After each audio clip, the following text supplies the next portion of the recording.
Hello, hello, hello, everyone. Welcome to the Wealthy Trustee webinar. I'm super excited that you guys are here this evening. So, if you are wanting to know the steps that you need to take in order to protect your assets and set up a trust, then you have come to the right place because I'm going to teach you step by step what you need to do in order to accomplish that. So without further ado, let me introduce myself. My name is Christina Yvette. I'm the founder of 7 Ways to Wealth, which is a financial literacy company. So we help people protect their assets. So what I want to do is I want to dive into a short presentation. After the presentation, I'll be able to answer any and all questions that you guys might have based off of the information that I go over this evening, okay?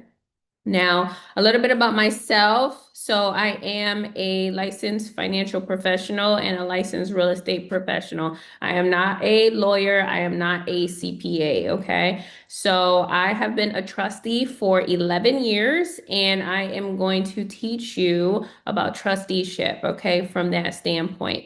So, the way that I became a trustee was through real estate. So I was actually a registered nurse and I was living paycheck to paycheck. And I was very frustrated because I realized that I was spending more time in the hospital with my coworkers than I was at home with my 1-year-old baby. So one day I was driving to work and this guy named Dan Merrill, he comes on the radio. He's like, "Do you want to learn how to flip houses?" And I was like, "Yeah, I want to learn how to flip houses." So he's like, "Come to my seminar this weekend." So I signed up for the 3-day seminar and I learned so much about real estate in those 3 days that I ended up setting up my real estate company. And within 6 months of me attending that seminar, I ended up buying my first property. So this property was a little 2 bedroom, 1 bath, beat up house in Miami. And I bought that property for $89,000. And what ended up happening was I got a mentor, and my mentor, he's like, "Christina, you need to put that property into a trust." And I'm like, "A trust? What is a trust?" And at that time I was young, I was 25, and I did not know what a trust was, right? And I didn't really know much about anything, right? I ended up setting up an LLC and buying the property, putting it into the LLC. So he's like, "No, anything could happen," meaning that this property is being renovated, people could slip and fall, and then boom, you have a lawsuit on your hands. So I didn't want anyone to be able to take that property away from me. So I did what my mentor told me to do, and I set up a trust and I transferred that property from the LLC into the trust. And I have been operating within trusteeship ever since. So throughout the years, I have learned so much, and I'm going to share with you just, a little bit about what I know when it comes to you operating this type of entity, okay? So we're going to dive right into the slides. As I mentioned, I have a short presentation and then I'll open up the floor for Q&A, okay? So now let's talk about what an actual trust is, because a lot of people, they hear the term trust fund, but they don't know what a trust is, right?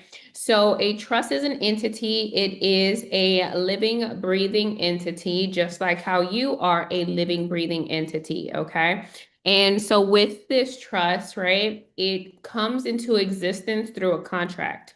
So this is what we call a contractual entity. So you're going to establish a contract. And then once you establish that contract, then you can operate in society as an entity. So a trust can do anything and everything that you can do as a natural person, meaning that if you can buy a house, a trust can buy a house. If you can build credit, a trust can also build credit. So a trust is actually one of the most powerful entities, not one, but is.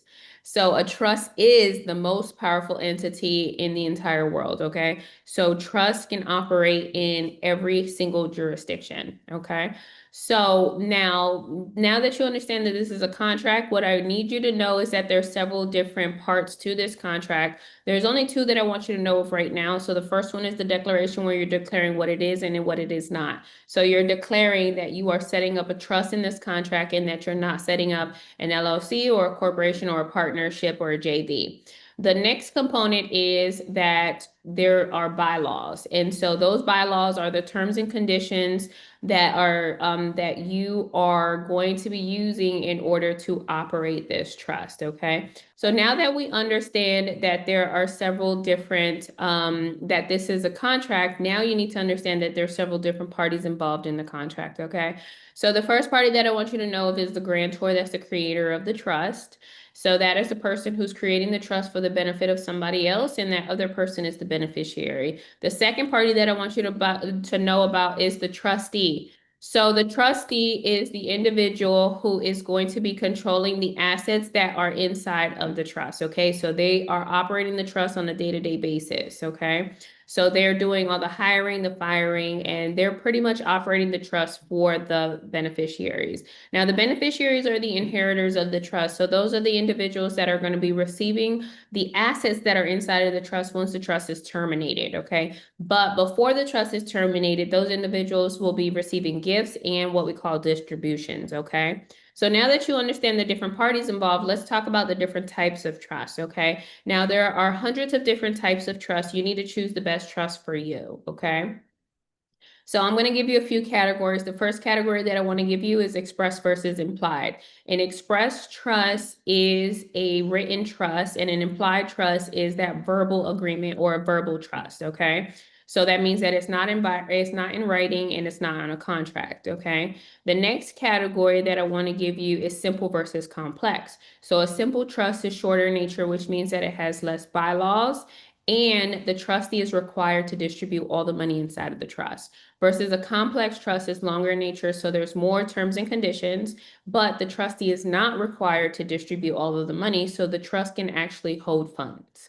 The next category that I want to give you is discretionary versus non-discretionary. So a discretionary trust is where the trustee has full discretion to be able to make decisions for the trust that are not embedded inside of the contract, versus the other type of trust, which is non-discretionary. So the non-discretionary is where they're not able to make those decisions if it's not written inside of the contract. The next category that I want to tell you about is statutory versus non-statutory. So a statutory trust, so every single state has its own statutes and codes. A statutory trust is where the contract has the state statutes and codes embedded inside of the actual trust, okay? So with that type of trust, because it's statutory, it means that it has to be registered in that state, and it's limited to where it can only be operated in that one state, right? Versus the other type of trust, which is non-statutory, which means that there are no state statutes and codes inside of that contract, which means that it doesn't have to be registered in the state, and it's not limited to that one state, which means that you can operate it in the entire nation plus all of the US territories as well. Okay. So the next category that I want to give you is revocable versus irrevocable. Okay. So with an irrevocable trust, and whenever we're talking about revocable and irrevocable, we are only referring to one party. That one party that we are referring to is the grantor. So what we're saying is that the grantor has either revocability or irrevocability. So with a revocable trust, what we're saying is that the grantor is actually going to serve as all three parties. So the grantor is going to serve as the trustee and the beneficiary and the grantor. And that means that they're able to make changes for the trust. They're able to remove certain people like trustees and beneficiaries. They are able to take back property from the trust. They're able to make amendments to the trust, things of that nature, right? And so with that type of trust, hold on one second.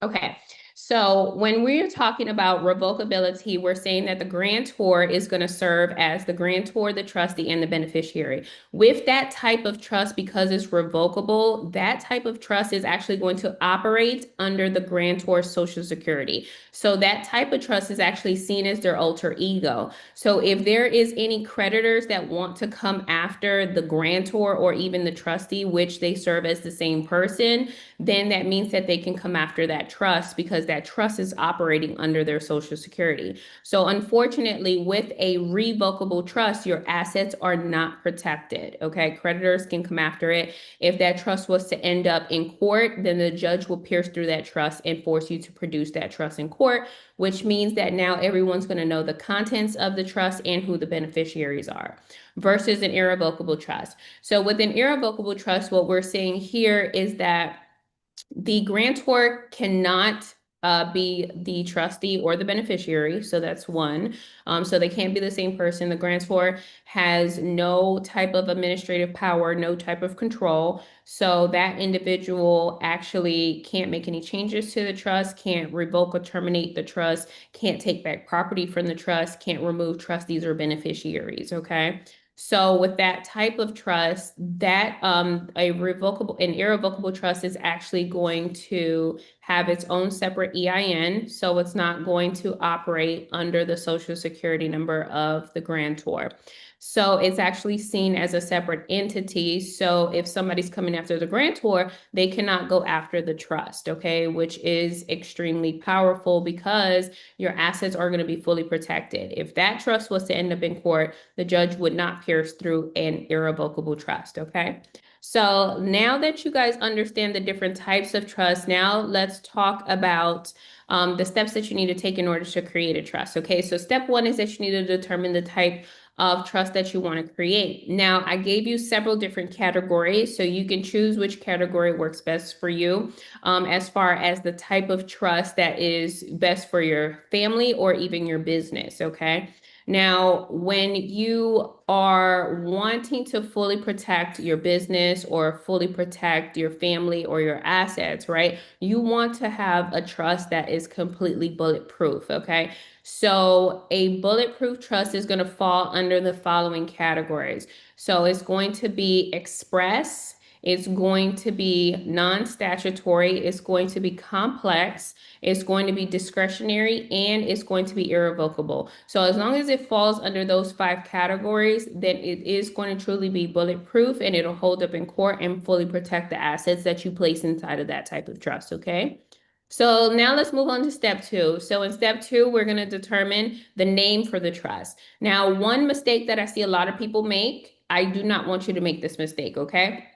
So a lot of people, they will name the trust after themselves. So for example, if your name is John Smith, they're going to name the trust the John Smith Trust, right? That is a big no-no because you don't want anyone to know that you're associated with the trust, right? You don't want it to be a dead giveaway to where you're naming it after yourself because remember, we're trying to practice asset protection here, okay? And so you don't want it to be easy for them to know and understand that you were once associated with anything pertaining to this trust, okay? The second thing is that you don't have to have the word trust in the actual name. Now that you have determined the name of the trust, it's time to appoint the different parties involved in the trust. So you're going to appoint the grantors, the trustees, beneficiaries, and successors.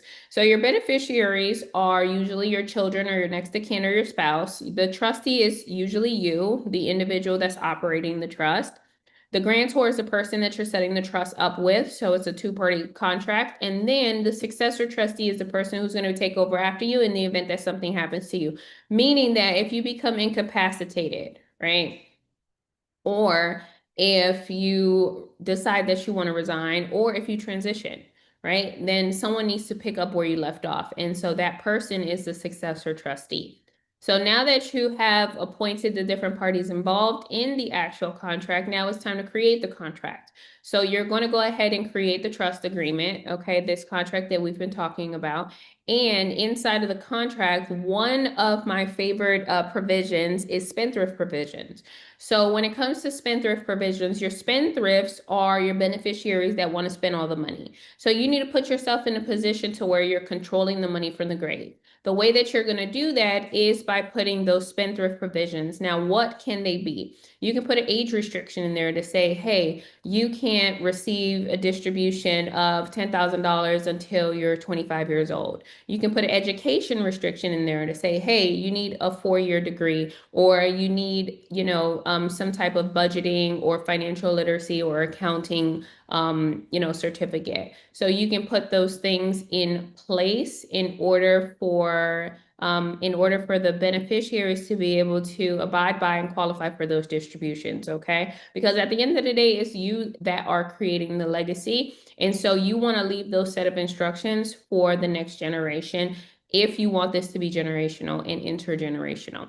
So the next thing that you need to do is in step 4, you need to notarize the trust. So this is going to legalize the trust and allow you to operate it as an entity, okay? So it needs to be notarized, and 2 signatures are required, the grantor signature and the first trustee signature, okay? So once that notary places their seal, then you can start using it. And so the first thing that you want to do is you want to fund the trust, okay? So in order for us to fund the trust, right, you want to be able to separate trust funds from your funds.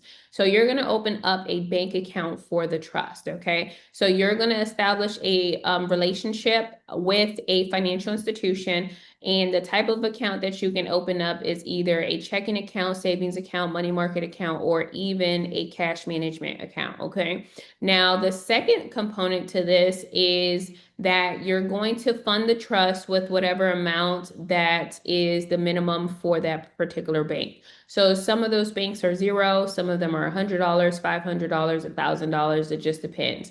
Now, not every single bank offers trust accounts, so you need to do your research and your due diligence to figure out which one does, okay? But that bank account is considered the trust fund, and that is where you're going to house the money for the trust, okay? So now that we've established this bank account, right, what we need to do next is we need to transfer assets into the trust. So this is the most important step that I see a lot of people make the biggest mistake, which is they skip this step. So it is not enough for you to just list the assets inside of the trust agreement. You have to actually convey the assets too. So for example, you have a primary residence, right? So this primary residence of yours, it has a deed. So when you went and bought that house, they gave you a property deed. And so what you need to do is that property, it has your personal name on it. You need to redeed that property over into the name of the trust. Because now at this point in time, once you redeed the property over into the name of the trust and you get it recorded with the county recorder's office, they're going to update the public records to show that that home is now owned by the trust. So you have to do both. You can't just do one. So this is the mistake that I see people make, to where they'll only list it inside of the contract, but they'll never deed the property over. And so all this time, for the last decade, they've been thinking that that house has been in the trust, right? And so you, in order for your assets to be fully protected, they have to be owned directly by the trust, okay? They can no longer have your name on it. So that is what you need to do, put yourself in that position, okay? So let's talk about asset protection. So when we are discussing asset protection, what can a trust actually protect you from, right? You want a trust for 2 main reasons: privacy and protection. It can protect you from bankruptcies, divorce, foreclosures, from heavy taxations, from lawsuit, and from even probate, right? So we'll talk about just a few of these. So the first one that I want to talk about is lawsuits, right? So when it comes to lawsuits, what I want you to know is that we live in the United States of America. It's a sue-friendly country, and you cannot wait until you're getting sued in order to protect yourself from a lawsuit, okay? You have to be walking around here thinking everybody wants to sue me, right? My brother wants to sue me. My employer wants to sue me. My employee wants to sue me. My customers, my clients want to sue me, right? Everybody, my neighbor, everybody, right? That is how you need to be walking around here because it is true, right? It just takes one lawsuit for you to lose it all. And you don't want to be in that position, right? So let's just say that you own a business, right? And so this business is an LLC, right? Well, LLC stands for limited liability company, right? And so you actually hear it in the term, right? You hear the words limited liability, which means that the company has limited liability. So if the company has limited liability, who do you think has the other part of that liability? You're right. It's the owner. So if you listed yourself as the owner of that LLC, then you are doing yourself a major disservice, right? And you need to quickly remove yourself from that LLC because now you are liable just in case the company cannot cover whatever is going on. So let me just give you a quick example. Let's just say that you have a candle company and you went and sold a candle to, a client, a customer, and they now come back and say, hey, my house burned down because of your candle. And so now they end up suing your LLC for $500,000, right? Well, if your LLC can't cover the $500,000, then that judge can do something to the extent of actually piercing through the corporate veil. So that little bit of protection that you thought you had with the LLC, the judge can pierce through it and go after you, the owner of that LLC. So if you're the managing member or the authorized member, they can go after you. So if they go after you for that $500,000, right, that means that they can garnish your bank accounts, they can garnish your wages, your 1099. They can also seize all your assets, like your house, your car, anything that you have, right? In order to cover that judgment. So you do not want to be in that position because, like I said, it just takes one lawsuit in order for you to lose it all. So instead, what you want to do is you want to have that LLC be owned by a trust because now the trust is going to be fully liable for that LLC and your name never appears anywhere on the Secretary of State's website and you're not labeled as the owner of that LLC. So you want that LLC to be owned by an entity. You need that trust to be you need that trust to serve as a layer of protection between you and the LLC. Okay, it's so vitally important. All right. So let's talk about heavy taxes, right? Because the IRS will tax you when you die, right? There's something called a death tax and an inheritance tax. A lot of us, we never heard of it. We don't know about it, right? And it is certainly very true. And so a trust can actually prevent you from having to pay those types of taxes, right? So just keep that in mind that as long as you are mitigating your taxes, that means that you have the opportunity to allocate that money somewhere else, like towards investments in your business, okay? So now let's talk about the next component. So all of you guys, right? Majority of us, we have a primary residence, right? And so this house that we live in, my question to you is, if you don't wake up tomorrow, right, and this house is in your personal name, how do you expect it to be transferred to your son or to your daughter? So you guys could come off mute, let me know, how do you expect that house that's in your personal name to be transferred to your son or your daughter in the event that you didn't wake up tomorrow?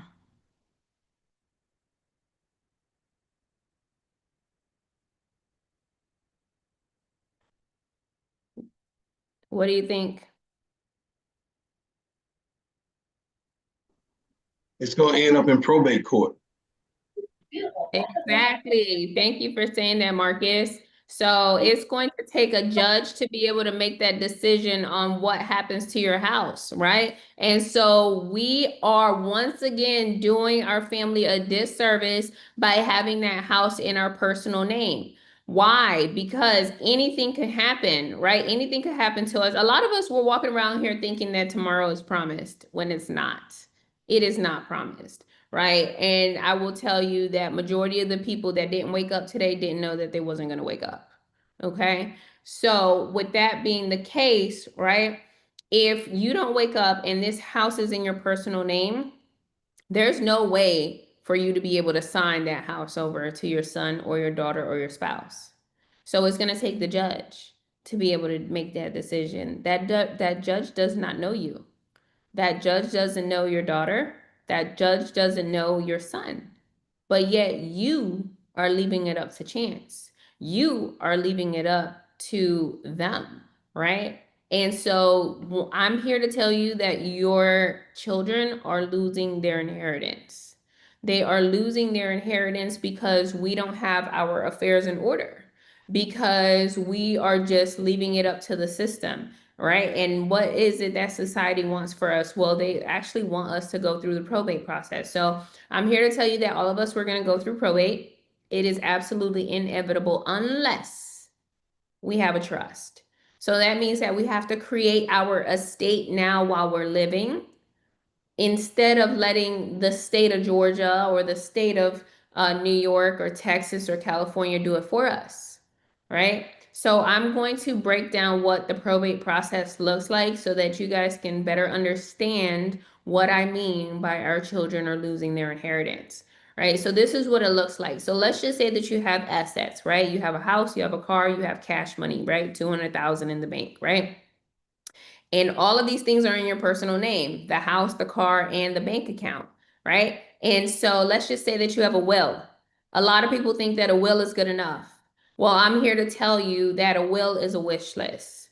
A will is a wish list where you're literally saying, I wish my daughter will get my house. I wish my son will get my car and the cash that I have in my bank account. That is what's happening, right? With a will. So it is your last will and testament, right? And it's all automatically designed to be carried out in the probate process. Okay. So that is the instructions that you're leaving behind. So it's automatically going to go into probate, right? And so the difference between a trust and a will is that a will, right, is not an entity. It can't own anything, but a trust can, right? A trust is an entity. A trust can own the house. A trust can own the car. A trust can own the bank account, right? And a will cannot, right? A will is just a legal set of instructions. Okay, so a trust is superior to a will, and everything that's inside of your will can go into the trust. Okay,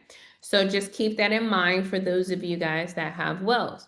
So let's continue on. So you thought that the will was good enough, right? And so now what happens is the state where you're a resident, they have to create an estate for you. So they're going to now create a living estate for you. So they're going to, if your name is John Doe, they're going to call it the John Doe estate. Okay. And now they're going to transfer your house, your car, and the cash money that you have inside of your bank account. Right. And so why are they able to do this? Well, they are able to do this because you didn't do it while you were alive, right? And so now the state is looking at you like you're irresponsible, right? They're looking at you like, oh, okay, well, Mr. John Doe didn't have his affairs in order, and so now we have to create the estate for him, and now we have to go ahead and transfer his assets, right? So they literally create a living entity for a dead person. Okay. And so now this living entity, which is the living estate, has to be represented in probate court.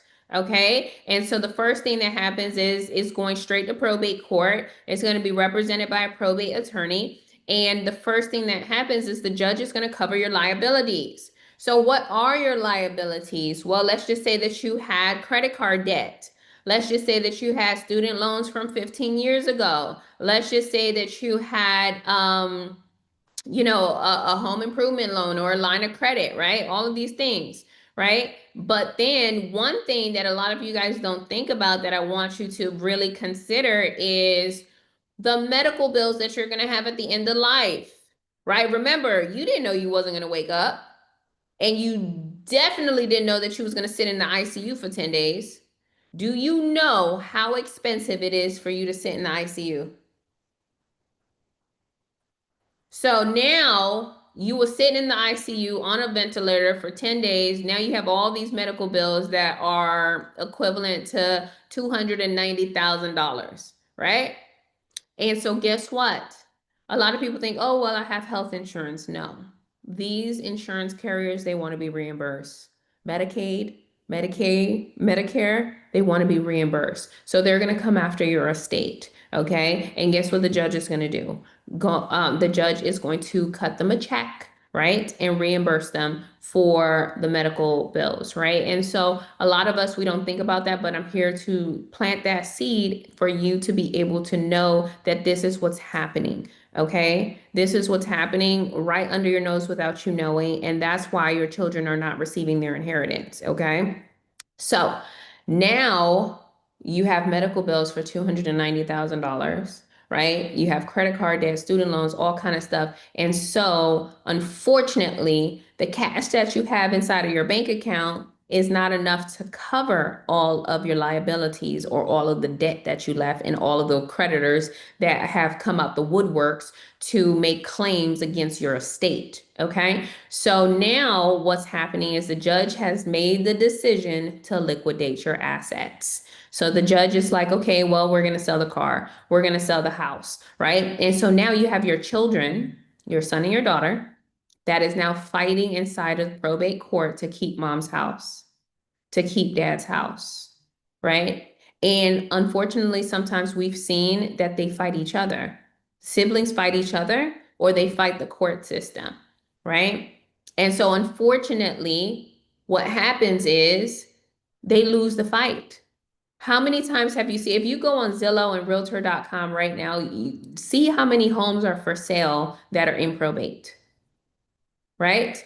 Do you know if you go to your county's website, see how many homes that the county is auctioning off? They're literally auctioning off your homes in the county steps. Why? Because you didn't protect the asset. Because you left it up to chance. Because you left it up to a judge that doesn't know you and that quite frankly doesn't care. Why? Because like his first priority is to reimburse Medicare. Okay?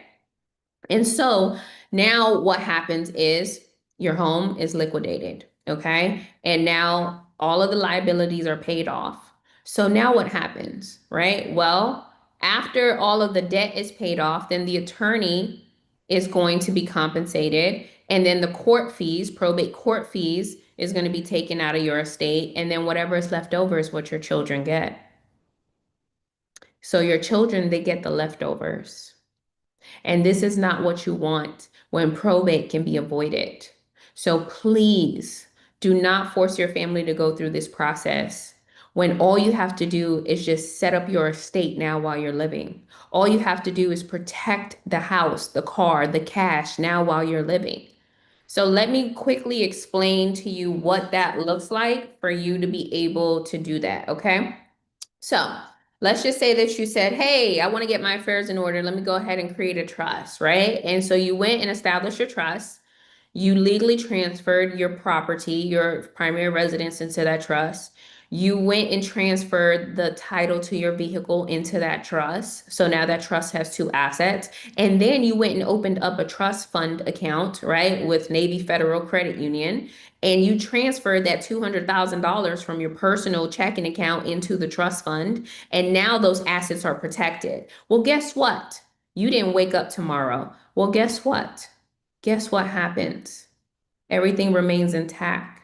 Remember, you had a successor. You have a succession plan in place. There is an individual that's going to pick up where you left off. And so that individual is now going to go ahead and continue to operate the trust. So you didn't wake up tomorrow, right? And so now that person is going to continue to operate the trust. That's one. Your family gets to grieve in peace. That's two. Your entire estate gets to avoid probate because guess what happens, right? Well, the trust, you're the one that transitioned, not the trust, right? So the trust is still intact, right? The trust is still existing. When you set up the trust, you set up the trust for 100 years, right? So the trust is not going to expire for another 100 years. So guess what? Everything remains intact because that trust is the one that owns that property. And so now your successor is going to put a renter in there and there's going to be rental income that's generated, right?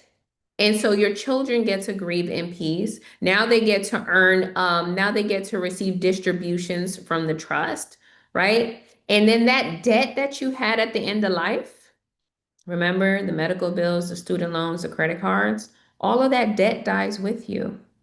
Those creditors cannot come after your estate. Why? Because you are not the trust is not you. They can only go after things that are in your personal name and attached to your social security. And that house is not in your name and it's not attached to your social security. That house is protected. Your children are going to receive 100% of their inheritance because you decided, I'm going to get my affairs in order. I'm going to create an estate now while I'm living. I'm not going to let the state of Florida do it for me. That is the process that you want to take or you want your family to take, okay? So let's dive right back in to Just a quick story of why I'm here. I was sued. I lost everything. And when I say everything, I'm talking about a $700,000 house. I'm talking about 4 vehicles. I'm talking about my bank account. I'm talking about my life savings. I believed in having 6 months of expenses put up, saved up just in case anything happened, lost the career and stuff like that. All of that was gone. And there was no protection for me. Then I had my third bout with cancer. I haven't had any income since 2020, since COVID. As I told you, I think yesterday, I've been looking for a way to protect myself because I have children that are going to depend on me. So I would encourage anyone that would listen to anything that has been taught and said by you, please, please, please, if you work hard to gain assets, do whatever you can do to protect your assets. Why do you think they've hid this from us for so long? Why do you think they were the only ones that were saying trust fund babies? It was because they were the only ones who were privileged to know this, who was privy to this knowledge. Now we have it through Christina. And I thank you for your level of knowledge and for not being a gatekeeper and for giving us what we need to know in order to make this happen. So please, please, please, if you endeavor to get anything in this world and to keep anything in this world, please, please, please protect it. Get your trusts. And I have no reason other than my knowledge and what I've been through. But the only reason I'm here is because I've been through it. So I would encourage anyone. All right, so let's talk about the wealth building formula, you guys. Okay, so when it comes to you actually building wealth for the trust, these are the steps that you need to take. So I have 3 pillars here. I have structure, I have credit, and I have invest. Okay, so when it comes to structure, there's 2 things that I need you to know. The first one is that you should have a for-profit and a nonprofit within your structure. The second component is that if you don't have a trust within your structure, then you need to get restructured. Okay, so let me break down these 3 different types of trust. Okay, so the first one is a business trust. That is for my entrepreneurs and business owners. Okay, so remember I told you earlier that if you have an LLC, limited liability company, right, you do not want to be the managing member or authorized member. Okay, because that means that you are liable for anything that happens to that company. So you need to have that company be owned by a trust, okay? So now that we know that this type of trust is going to own an LLC or a corporation, right? That's just one way. So you can either create a traditional business and operate this trust as a traditional business like an e-com store or real estate or anything like that, or it can operate as a holding company, meaning that it's there to hold the LLC or the corporation. Okay. So you want to be able to put that position in place. So now that you have the business trust, right, what's going to happen is it's going to own the LLC. And anything that the LLC generates, let's just say that it generates $100,000, right? That $100,000 is going to flow into the business trust, okay? And so the trust is a for-profit entity. And so because it's for-profit, oh, so sorry. Hold on, I hear somebody.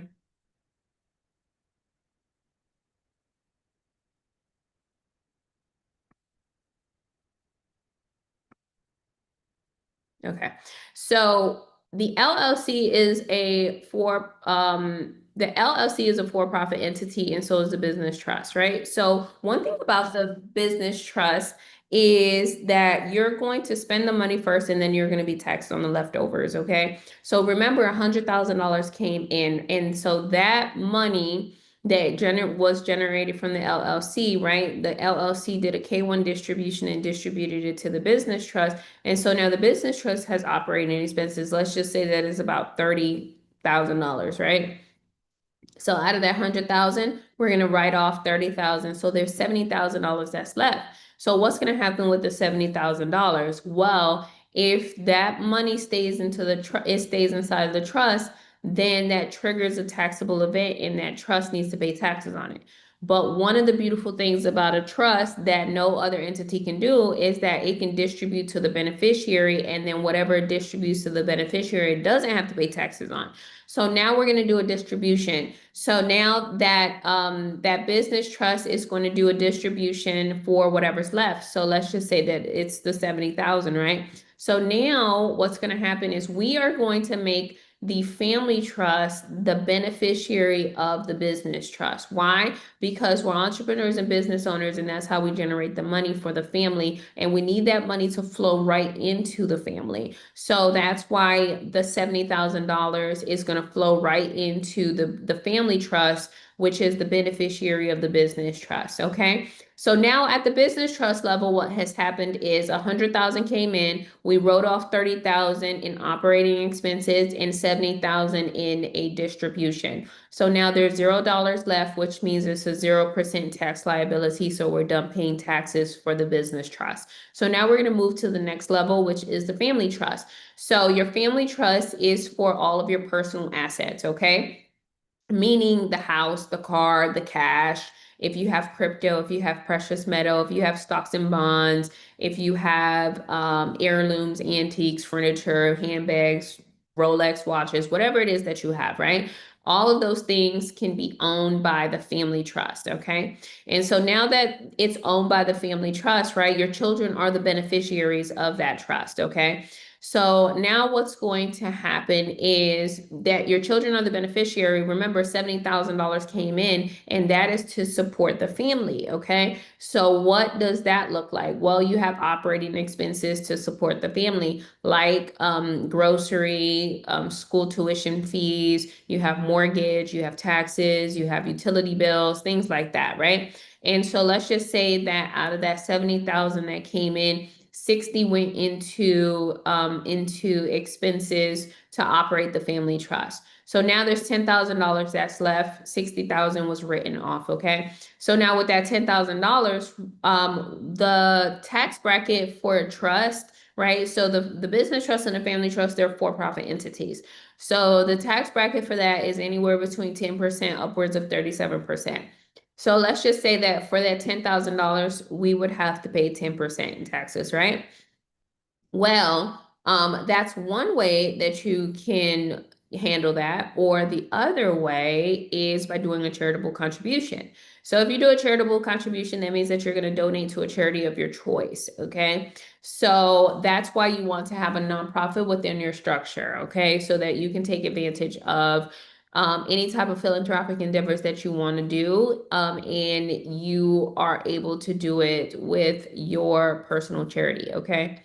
So with that being said, on the family trust level, $70,000 came in, 60 went into operating expenses, 10 went into a donation for our tax exempt nonprofit trust. So we have $0 left. That means we have a 0% tax liability. We're done paying taxes, okay? And your children are the beneficiaries, but you don't have to distribute. It's discretionary. So now let's move on to the tax exempt nonprofit trust. So this trust is designated as a 508c1a, so it's automatically exempt from federal taxes due to the separation between church and state. So now the way that funds come in through this organization is by tithes, by donations, by offerings, or gifts, okay? Anything outside of that is considered income, and anything over 5,000 requires a tax, requires for you to file taxes. So it's very important how you document the way money is coming in and out of this organization, okay? So for example, if you are a W-2 employee, the IRS will allow you to donate up to 60% of your annual gross income to this specific type of trust, okay? Which means that all of that money that you're going to be saving on, which is thousands of dollars, can be allocated somewhere else, okay? So it's extremely powerful, once again, for you to have the for-profit and the nonprofit within your structure. So now let's move on to the second pillar, which is credit. So when we're talking about credit, we are mainly discussing OPM, other people's money, specifically the bank's money. So what you want to do is you want to go ahead and leverage the bank's money the way that the bank is leveraging you and your money, okay? So I want you to know that a trust can build business credit, okay? Just like how a traditional business, like an LLC or a corporation, can build credit off of an EIN. The same thing goes for a business trust. It can also build credit off of an EIN as well.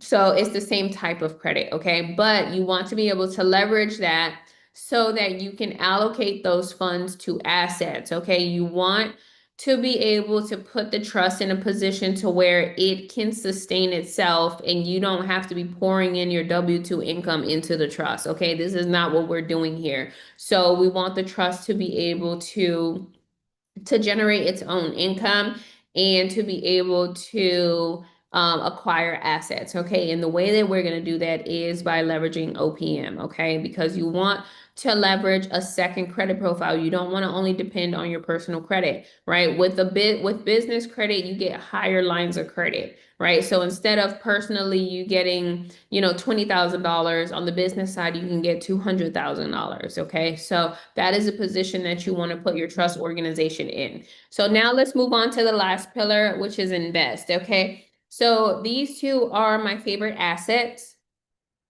And both of these assets, you want to place them inside of the trust. So first, let's talk about the index universal life insurance policies, okay? So with this type of policy, right, life insurance is supposed to be used when you are living, not when you're dead. So a lot of people think that life insurance is supposed to be used when they're dead. If life insurance was supposed to be used when you are dead, then it would be called death insurance. But it's called life insurance for a reason because there are so many living benefits to life insurance. And so I'm here to explain what those are, okay? So when it comes to your life insurance policies, what happens is this type of policy is purely liquid, right? So that means that all of the money that you have flowing inside of the policy, right?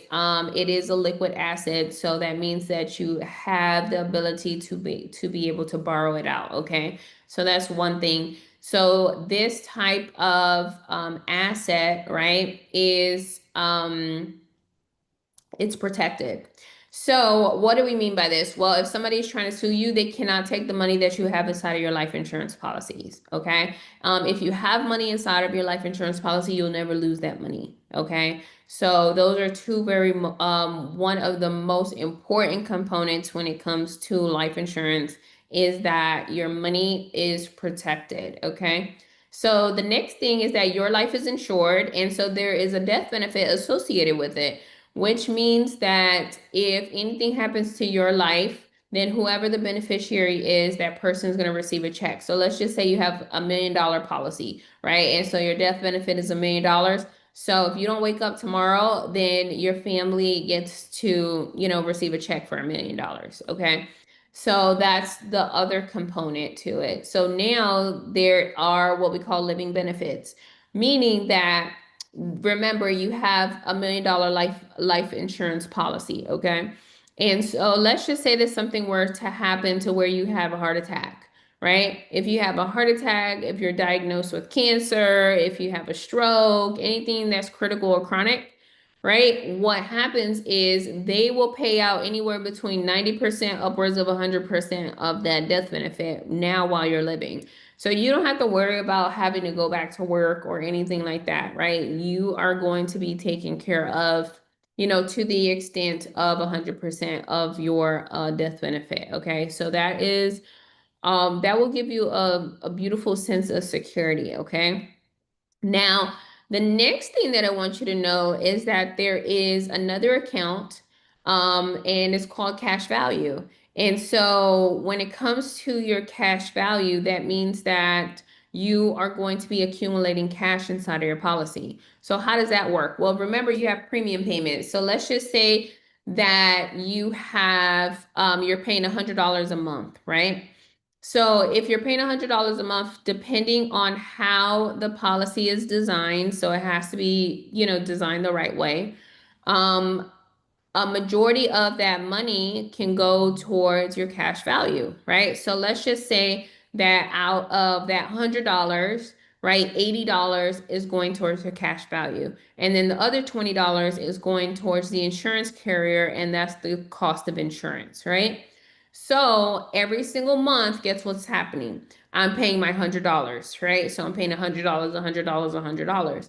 And so every single month, $80 is being accumulated inside of my cash value. So $80, $80, $80, right? So now I am accumulating cash, okay, inside of my policy.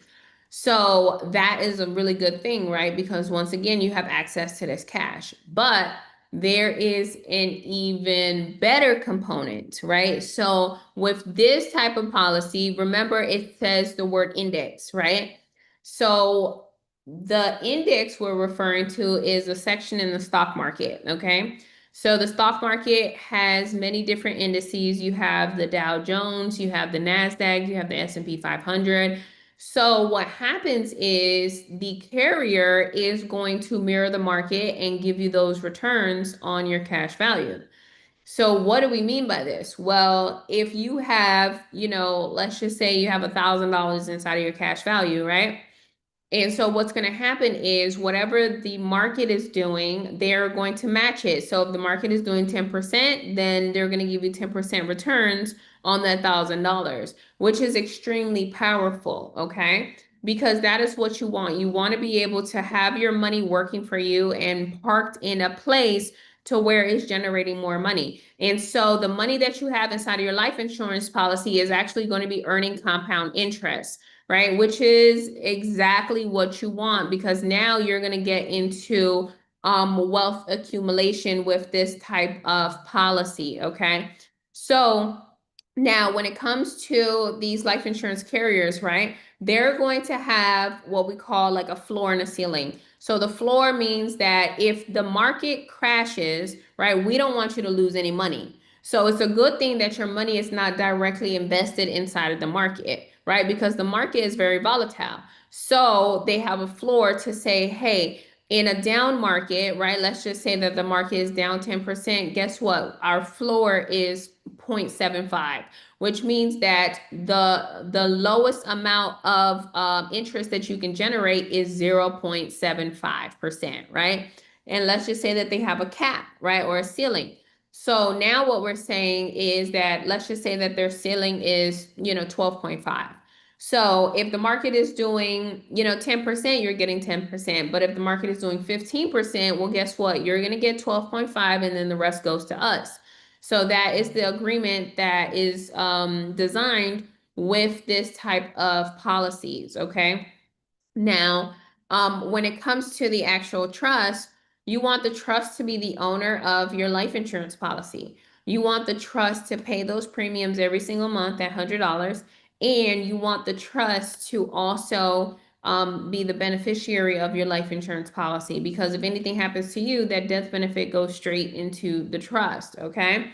So this is extremely powerful because like I said, you need to do what the banks are doing, right? So a lot of you guys don't know that you think that like Wells Fargo, Chase Bank, and Bank of America, right? That these banks, they're getting rich off mortgages and car loans and credit cards, but in all actuality, their number one asset is a life insurance policy. So if you look it up, right, if you Google BOLI, bank owned life insurance, right, BOLI, you will see that their number one asset class is life insurance. So if the bank's number one asset class is life insurance, what do you think your number one asset class should be? So you guys come off mute, let me know. What do you think your number one asset class should be?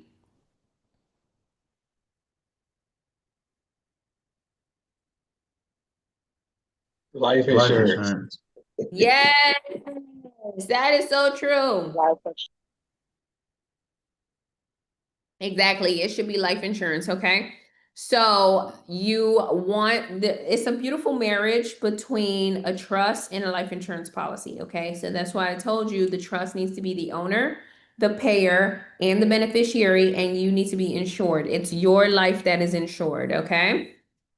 And so I'll break that down in just a moment. So now let's move on to the next section, which is real estate. I absolutely love real estate so much. And what I want you to know is that a trust can own real estate and a trust can actually get a mortgage, okay? A trust can get a mortgage, a trust can also get a home equity line of credit, okay? It's super powerful. And so that's what you want to do. You want to put the trust in a position to where it can acquire these assets, right? That is how you're going to be able to retire yourself, right? Retire yourself young and not off of what society wants for us, right? So society has programmed us into thinking that we need to work for money. Society has programmed us into, into thinking that we need to work 40 hours a week for 40 years and retire when we're 65, right? And then at 65, that's when we're going to have time freedom, location freedom, and financial freedom, right? And so unfortunately, that's what the system is. And I'm here to tell you that you don't have to follow that, right? You're going to have to unlearn a lot of things and you're going to have to take a mindset shift in order for you to be able to do things different than what society wants. Because ultimately, what society wants is for you to depend on Social Security. And I'm here to tell you that Social Security is not going to be around, right? And you don't want to be depending on the government for your retirement. I remember the day that I decided that I wasn't going to depend on Social Security. I was at work one day, and at this time, I was 24 years old. I was 24 years old, and I had a coworker. Her name was Miss Audrey. And so Miss Audrey, she was an older lady and she was exhausted at work. And so I was taking care of my patients and I was taking care of her patients. And so I saw how exhausted she was and I looked at her and I said, Miss Audrey, I said, when are you going to retire? I'm like, you are 65 years old and you have been a registered nurse for 40 years. When are you going to retire? And she told me, she said, Christina, I'm not ready to retire. And I said, why not?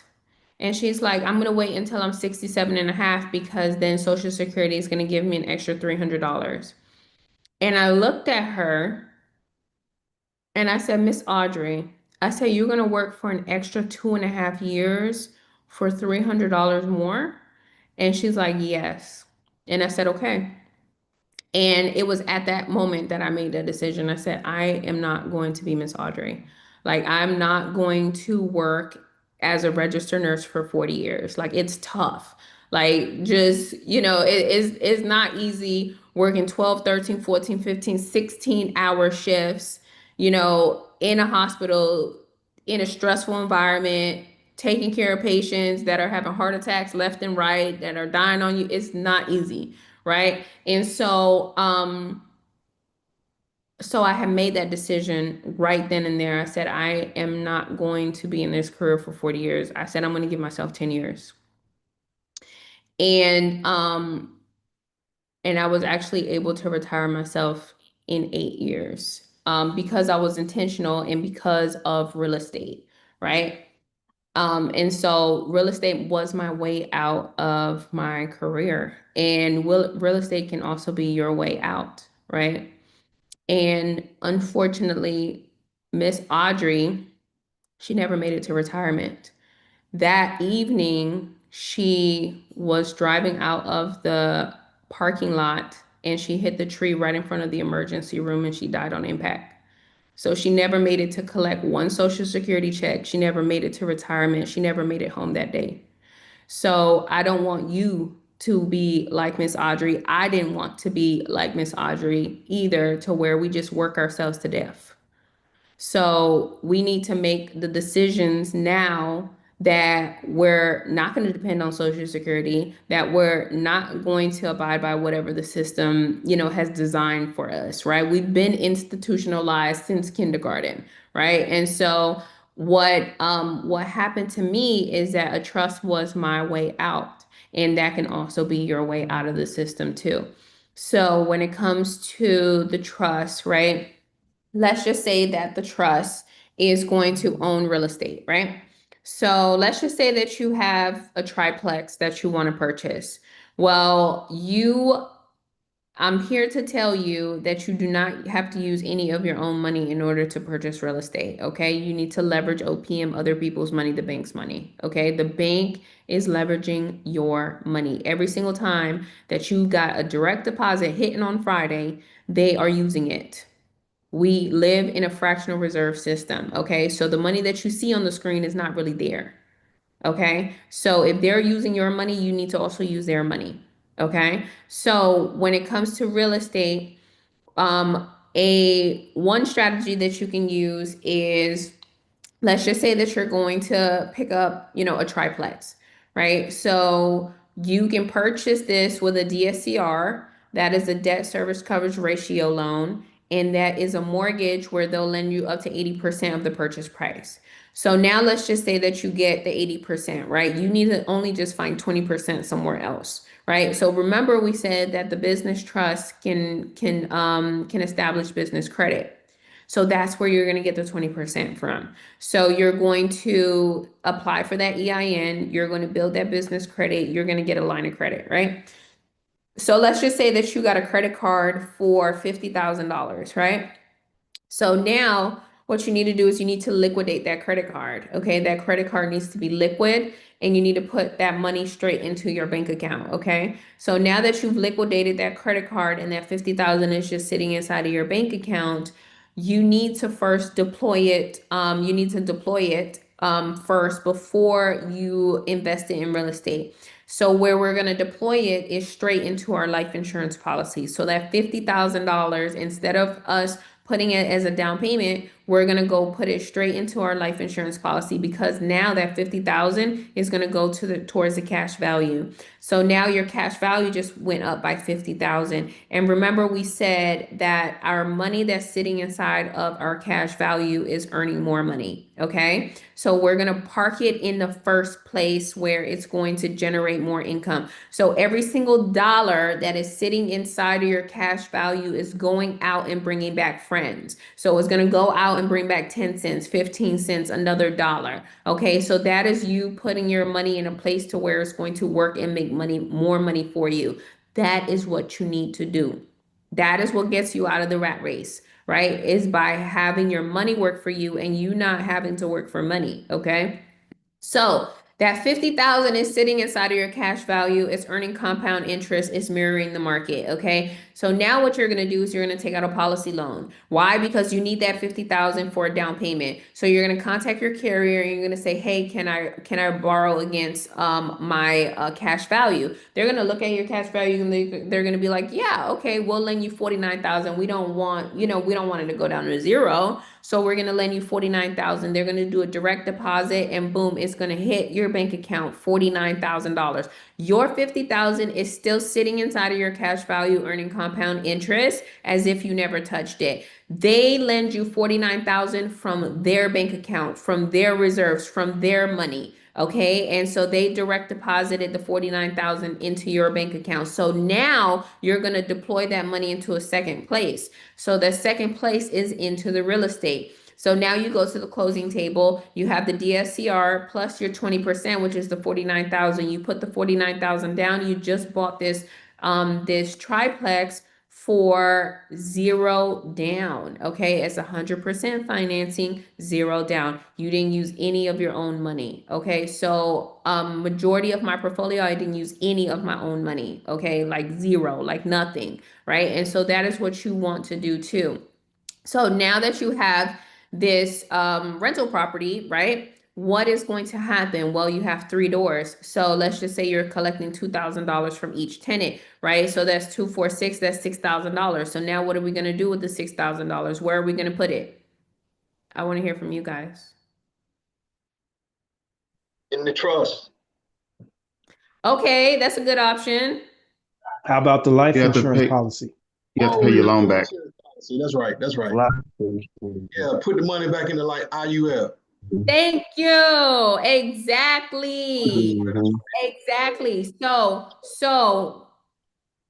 So Marcus is right and everyone else is right. Okay. So obviously you're collecting rent, right? So you're collecting rent from your tenants. That rent is going to go into the trust, right? And then the trust is going to flow that money right into the life insurance policy before it goes anywhere. So you're going to put yourself in a position to where you're paying yourself first, okay? Don't pay the mortgage first. Don't pay no utilities first. Don't pay a credit card first. Don't pay anybody first, okay? Those are all other third party companies. No. You're going to pay yourself first by flowing in that $6,000 into the IUL. Why? Because then what happens? The cash value goes up by 6,000 and then you're going to do a policy loan, right? So you do a policy loan and let's just say the carrier gives you 5,500. Now with that 5,500, you go and you pay the mortgage. You go and you put something down for the credit card and then the rest of the money stays inside of the trust fund so that you can reinvest. And so you're going to rinse and repeat. You're going to do this process all over again.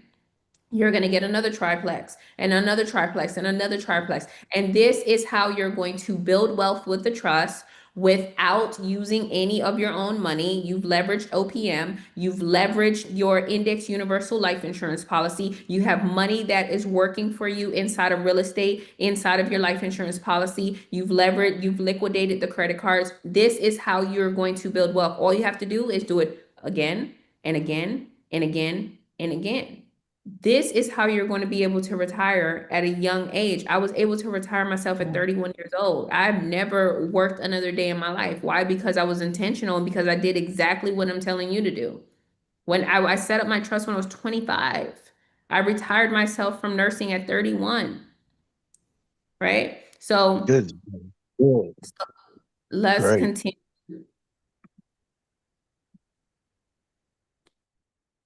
All right, so you need to put yourself in a position to where you own nothing but control everything. That is extremely powerful. So a lot of us, we are very we're programmed. Let me just be honest. We're programmed to operate within ownership, okay? So ownership is when you are the proud owner of everything. This is the way society has trained us, okay? So meaning that when you're out here in society, you're operating with your name and your social everywhere. Okay. So if you want to go to school, name and social. If you want to go to work, name and social, right? If you want a bank account, name and social. Okay. So if you want to buy a house, name and social. Everything is name and social, right?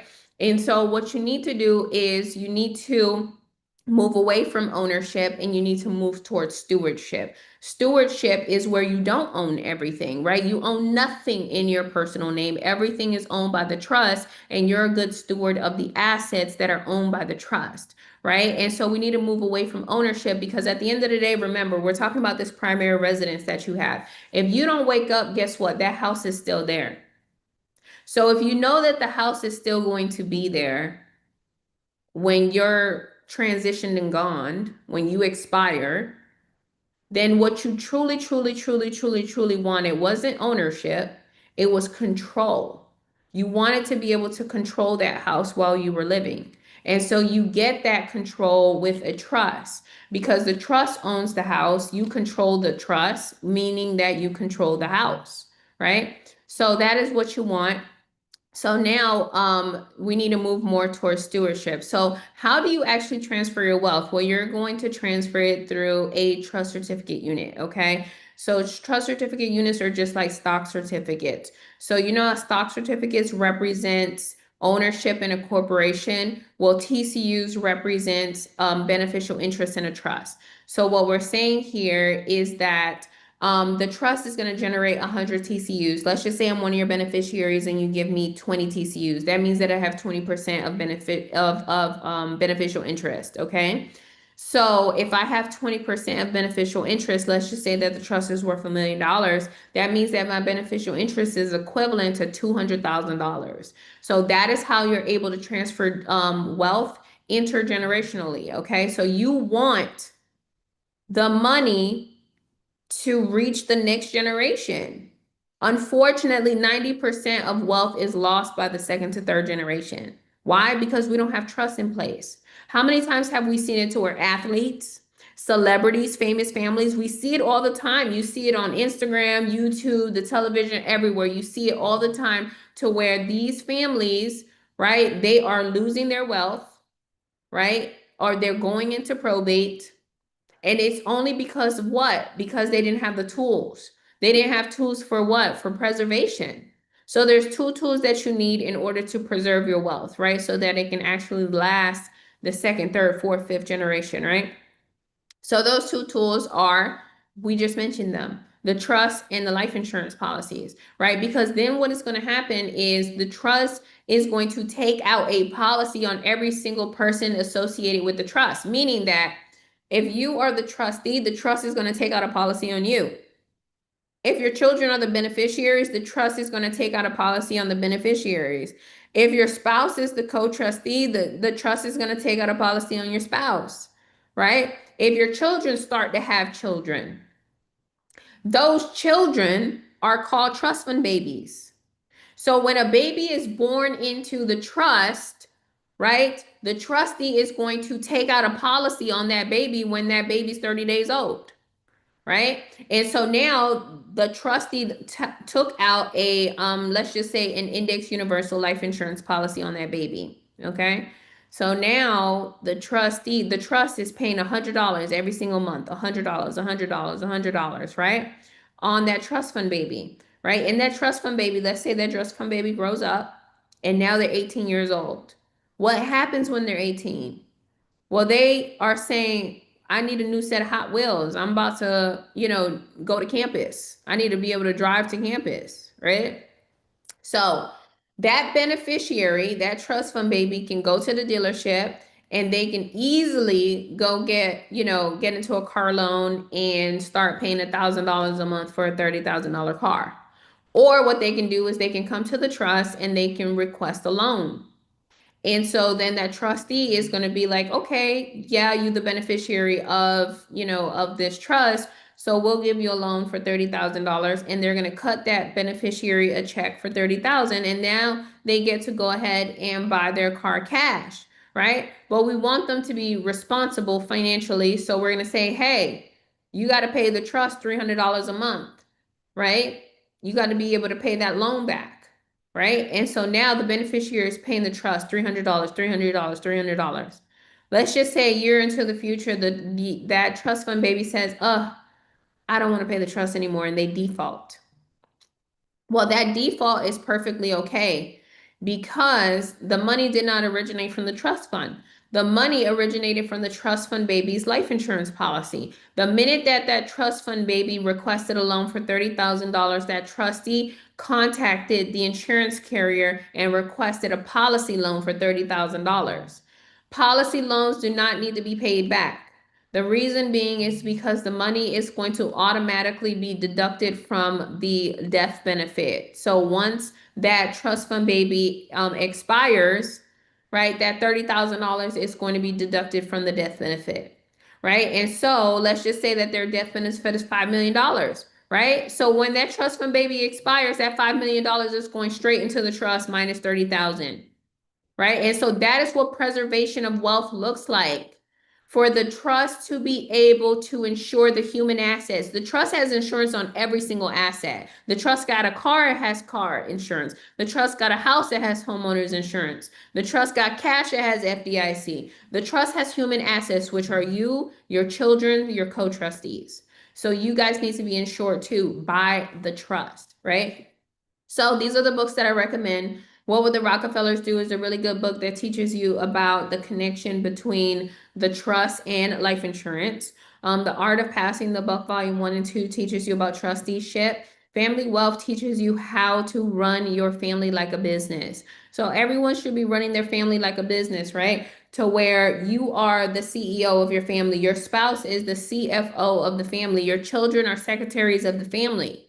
right? And then the last one is the complete book of trust, which teaches you about the different types of trust. Well, kudos to you all. Again, Christina, it's been a wonderful experience. I've been looking at your videos on YouTube for a while, and there are a number of people offering trust these days. Don't own anything, control everything. That is the sentiment. It seems like the playing field is being leveled now from the rich and people who weren't privy to this information. So thank you for being such a great asset to a community that didn't have this information. And you made it so simple. Thank you for the recordings. Thank you for the step-by-step instructions, things that we can go back and look at. So we do appreciate you. This has been an overall great experience. I definitely will recommend you to others.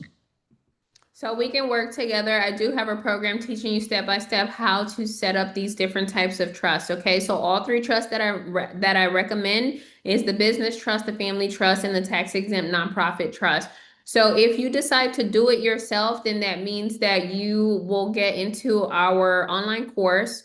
So it comes with 43 video modules and it comes with the 3 trust templates. Okay, so what happens is you're going to watch the video trainings and you're going to be able to set up the trust yourself. Okay, so this is something that you're able to do yourself so that you can learn how to operate the trust efficiently and effectively. Okay, so you do have lifetime access to the course and the material.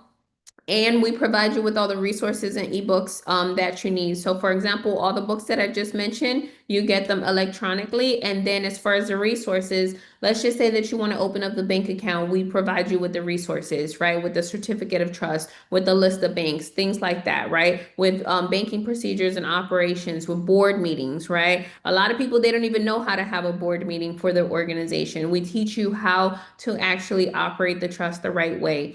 Because documentation is super important, right? If you need to file taxes for the trust, then we help you with that, right? So we show you, we give you the 1041, we show you step by step, right? Our CPA comes in and teaches you that information, right? So, so you get all of the resources that you need, and then we also have a community. So we have a private Facebook community and a Telegram chat where our trustees are constantly in communication, and these are like-minded individuals, right? These are individuals that are in your city, in your state, been operating within trust for years, right? They have their assets in trust, their businesses in trust, things of that nature, and these are individuals that you have access to, okay? So the course is only $997. And the second option is Done With You. Done With You is where we do it live together, okay? So the course is independent, right? You do it on demand. You just, you get your login credentials, things like that, and you just log in and start getting started, right? Now, with Done With You, you get access to the course, but then also you get access to our live trainings where we do it together on Zoom, okay? So just like how we're together in a group, that is how the workshop is going to be. So we do it in a workshop style setting. So it's going to be Monday through Friday from 11 in the morning to 2 p.m. Eastern Standard Time. So we do it about every 3 to 4 weeks. So the next one is the second week of September. I think it's September 7th through the 11th. So with that being said, what happens is on Mondays, we focus on the business trust. So what I do is I break down every single paragraph of the trust. So these trusts are like 50, 60 pages. So I break it down so that you can understand the contents of the trust. I'm here to tell you that you are not going to know how to operate a trust if you don't know what's inside of it, if you don't understand what's inside of it. I talk to hundreds of people a day, and there are so many people that have set up trust and they're scared to use it, or they're confused, or they don't know how to use it. Why? Because they have a stack of 60, 70 pages and they just don't know what to do with it, right? So the most important thing is not even the trust, it's learning how to operate it and leverage it, right? And so you get to learn this, you get to learn that in this program. So that's why I take so much time to be able to break down every single paragraph so that you can feel empowered and encouraged and say, yeah, I can operate as a trustee, right? Just remember when you opened up your business, right? Nobody taught you how to run a business. You just had to figure it out, right? And so we don't want you to do that with the trust because it is not easy. So when it comes to the business trust, I break down every single paragraph and then we dive into Q&A so that I can answer any and all questions that you have. On Tuesday, we focus on the family trust. So once again, I break down every single paragraph so that you guys can understand the contents of it, and then we dive into Q&A. And being in that type of environment, it is you actually get to learn more because people are asking really good questions that you didn't know that you wanted to know. So just being in an environment with like-minded individuals will bring it to the next level. So on Wednesdays, we focus on the tax exempt trust. And so I show you step by step how to set it up. And then I show you how to get your tax exempt EIN number with the IRS and then how to go through the online ordination process. Then on Thursday, we focus on OPM, other people's money. So the first thing is I show you how to get your EINs with the IRS. And then after that, I give you a list of banks so that you can open up that trust fund account. So then we go through banking procedures. We go through banking operations. I show you how to have a board meeting and how to use a promissory note so that you can document how much you're going to fund the trust with. After that, our funding manager comes. So our funding manager is going to come in and teach you how to get the funding that you need, okay? OPM. So we're going to talk about business credit and business funding so that you're able to put the trust in a position to where it can acquire assets. Okay, that's the whole point, right? Is for you to put the trust in a position to where it can actually sustain the generational wealth that you want to leave and the legacy that you want to leave. Okay. And then Friday is the last day. And so Friday we focus on asset protection and trust taxes. So when it comes to asset protection, we take an inventory of our assets so that we know which assets qualify to go inside of the trust and which don't. So I'm here to tell you that every single asset does not qualify to go inside of the trust. Okay, so it's very important for you to understand this. And that's why you want to take an inventory of your assets. Okay, after you take an inventory of your assets, then I'm going to show you step by step how to transfer your real estate into the trust, how to transfer your vehicles into the trust, and how to transfer your business into the trust. Then our CPA is going to come. Our CPA is going to show you step by step how to fill out the 1041 form, and he's going to answer all of your trust tax questions so that you can get the clarity that you need when it comes to your new structure, okay? So as I mentioned, you still get the course, but then you get access to the live trainings, and it is lifetime access. So we do the live trainings every 3 to 4 weeks. So you can attend every single training. So you can attend the one that we have in September, October, November, December, all of 2027. Okay. So, and then my team holds you accountable so that you can actually, get unstuck and reach your desired outcome. So the workshop is only $2,500. And you're able to go to wealthytrustee.com in order to be able to sign up for the workshop. I just want to say another thing too. So she's 100% because I've been to probate and it's not fun. It's not fun and it's very costly. So what she's charging is pennies. I mean, I actually paid $5,000 for probate. And it took a whole year and a half for us to sell our house. And my husband was the only son that she had. So the house, you would think it would automatically go to him, and it didn't. We still had to go to probate, spend $5,000, go to probate, and we had to pay the mortgage for a whole year and a half. So it was a mess, I'm telling you.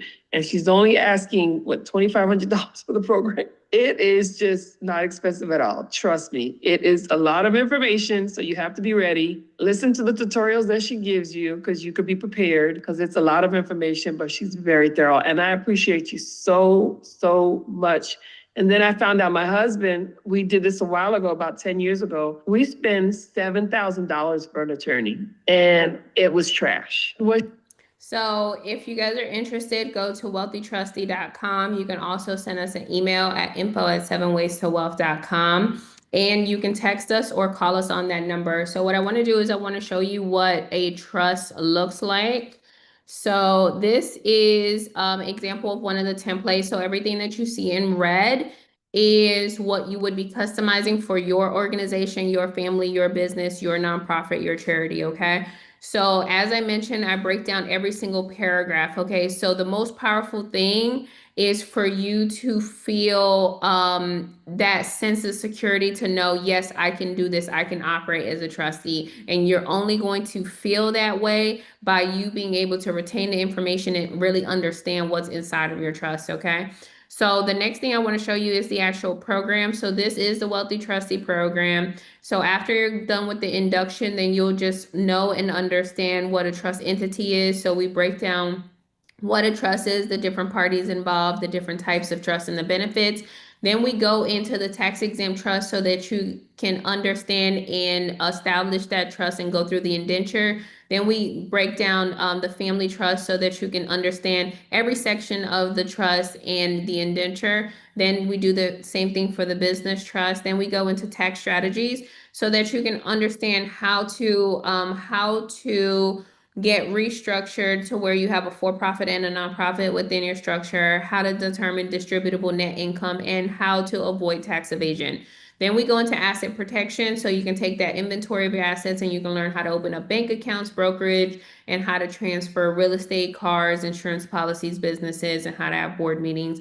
Then we go into wealth creation so that you guys can learn how to build business credit, how to invest in the stock market with index funds, and how to do infinite banking with the life insurance policies. And then lastly, we go into the legacy crest, and then you have your resources and your ebooks. So that is it for this evening. I want to open up the floor for any questions that you guys might have based off of what we went over tonight. So I see Will has his hand up. Hey, Will. Yes, Miss Yvette, thank you for the great presentation this evening. I did look in the back office and started looking at the video for day one. My question is, I have my wife and I have a 501c3, and would that qualify under a nonprofit trust, and we have LLCs as well? How would we structure that? Oh, okay. Well, thank you so much. Well, I appreciate you saying that. So, you definitely want the 501c3 to be connected with or incorporated with the 508c1a with the charitable trust, okay? So it could either serve as a beneficiary or it could serve as that 508 being a part of the board for the 501. And then as far as your LLCs, what you want to do is you want to remove yourself as the owner and you want to add the business trust as the owner. So once that trust is established and fully executed, then you'll begin to do the articles of amendment to the articles of organization. So we show you all of that. There's a bunch of videos inside of the program, and then we show you live inside of the workshop when we're doing the workshop. We show you exactly what you need to do. So we use a business purchase agreement for liability and documentation, and then we do the amendments to the articles. Okay, just to add to that, also is a C Corp involved, so that will also be structured underneath. And does it matter what state, like Wyoming versus home state of Texas, As far in as terms of anonymity, in terms of asset protection? Because I hear all the time about Delaware, Nevada, Wyoming. How does that work with your program? Okay, so I think that you're asking if the state matters for where the trust is going to be domiciled. So these Correct. are Yeah, so these are non-statutory entities. So that means that you can establish them or have them domiciled in any state, and then it will be able to operate in all of the US states plus all of the US territories. Now, as far as you choosing a domicile, you can either choose where the resident trustee is, or you can choose where the business activity is going to be performed, Or you can choose, as you mentioned, states that are favorable for corporations. So those states are favorable for corporations. Some of them are favorable for trust, and that's more for like litigation purposes. So in the event that someone tries to sue you, then that lawsuit is going to be carried out in that state. So like Delaware, Wyoming, Nevada, things like that. So it's going to take for you to do a little bit of research for you to determine what state you want to use for your trust to be domiciled in.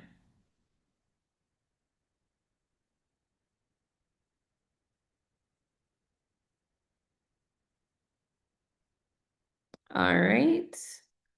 So we'll go to the next person is D. Yes, good evening. Can you hear me? Yeah, perfect. How are you? Good, good. Along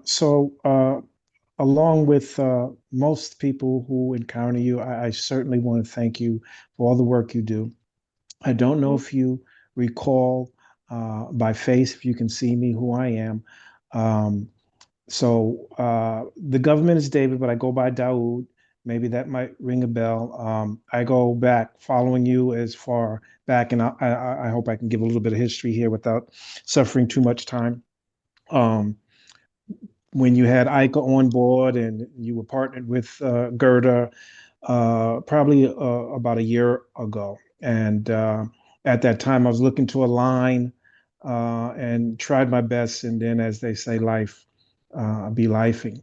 To be transparent, I jumped on here in desperation because I figured I could just continue to follow along with what you have available online for as much as I could. But then I got an email this morning regarding this was going to be your last interactive, and so I was a little nervous. And I did have some questions. I have to be honest. Also, I don't come right now with very much in hand to align like I would, Christina. But there was also a video or a short that I saw that you put out regarding the opportunity to use to open a bank account with your EI. I have an EIN, by the way, but to open up the bank account with your EIN and generate or lodge your business trust with the bank. And so I had a vision of possibly being able to accomplish that and to then fund business. But again, life be life, and I've lost some things in life and residence and monies and jobs, and so I'm at the tail end of trying to climb the ladder.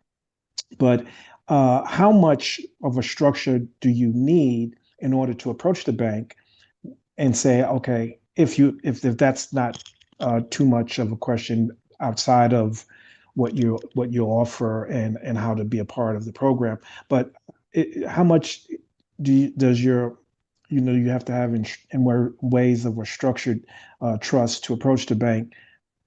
Because what I'd like to do is to gain the funding for my business, which is what I've been trying to do all the while for the last year.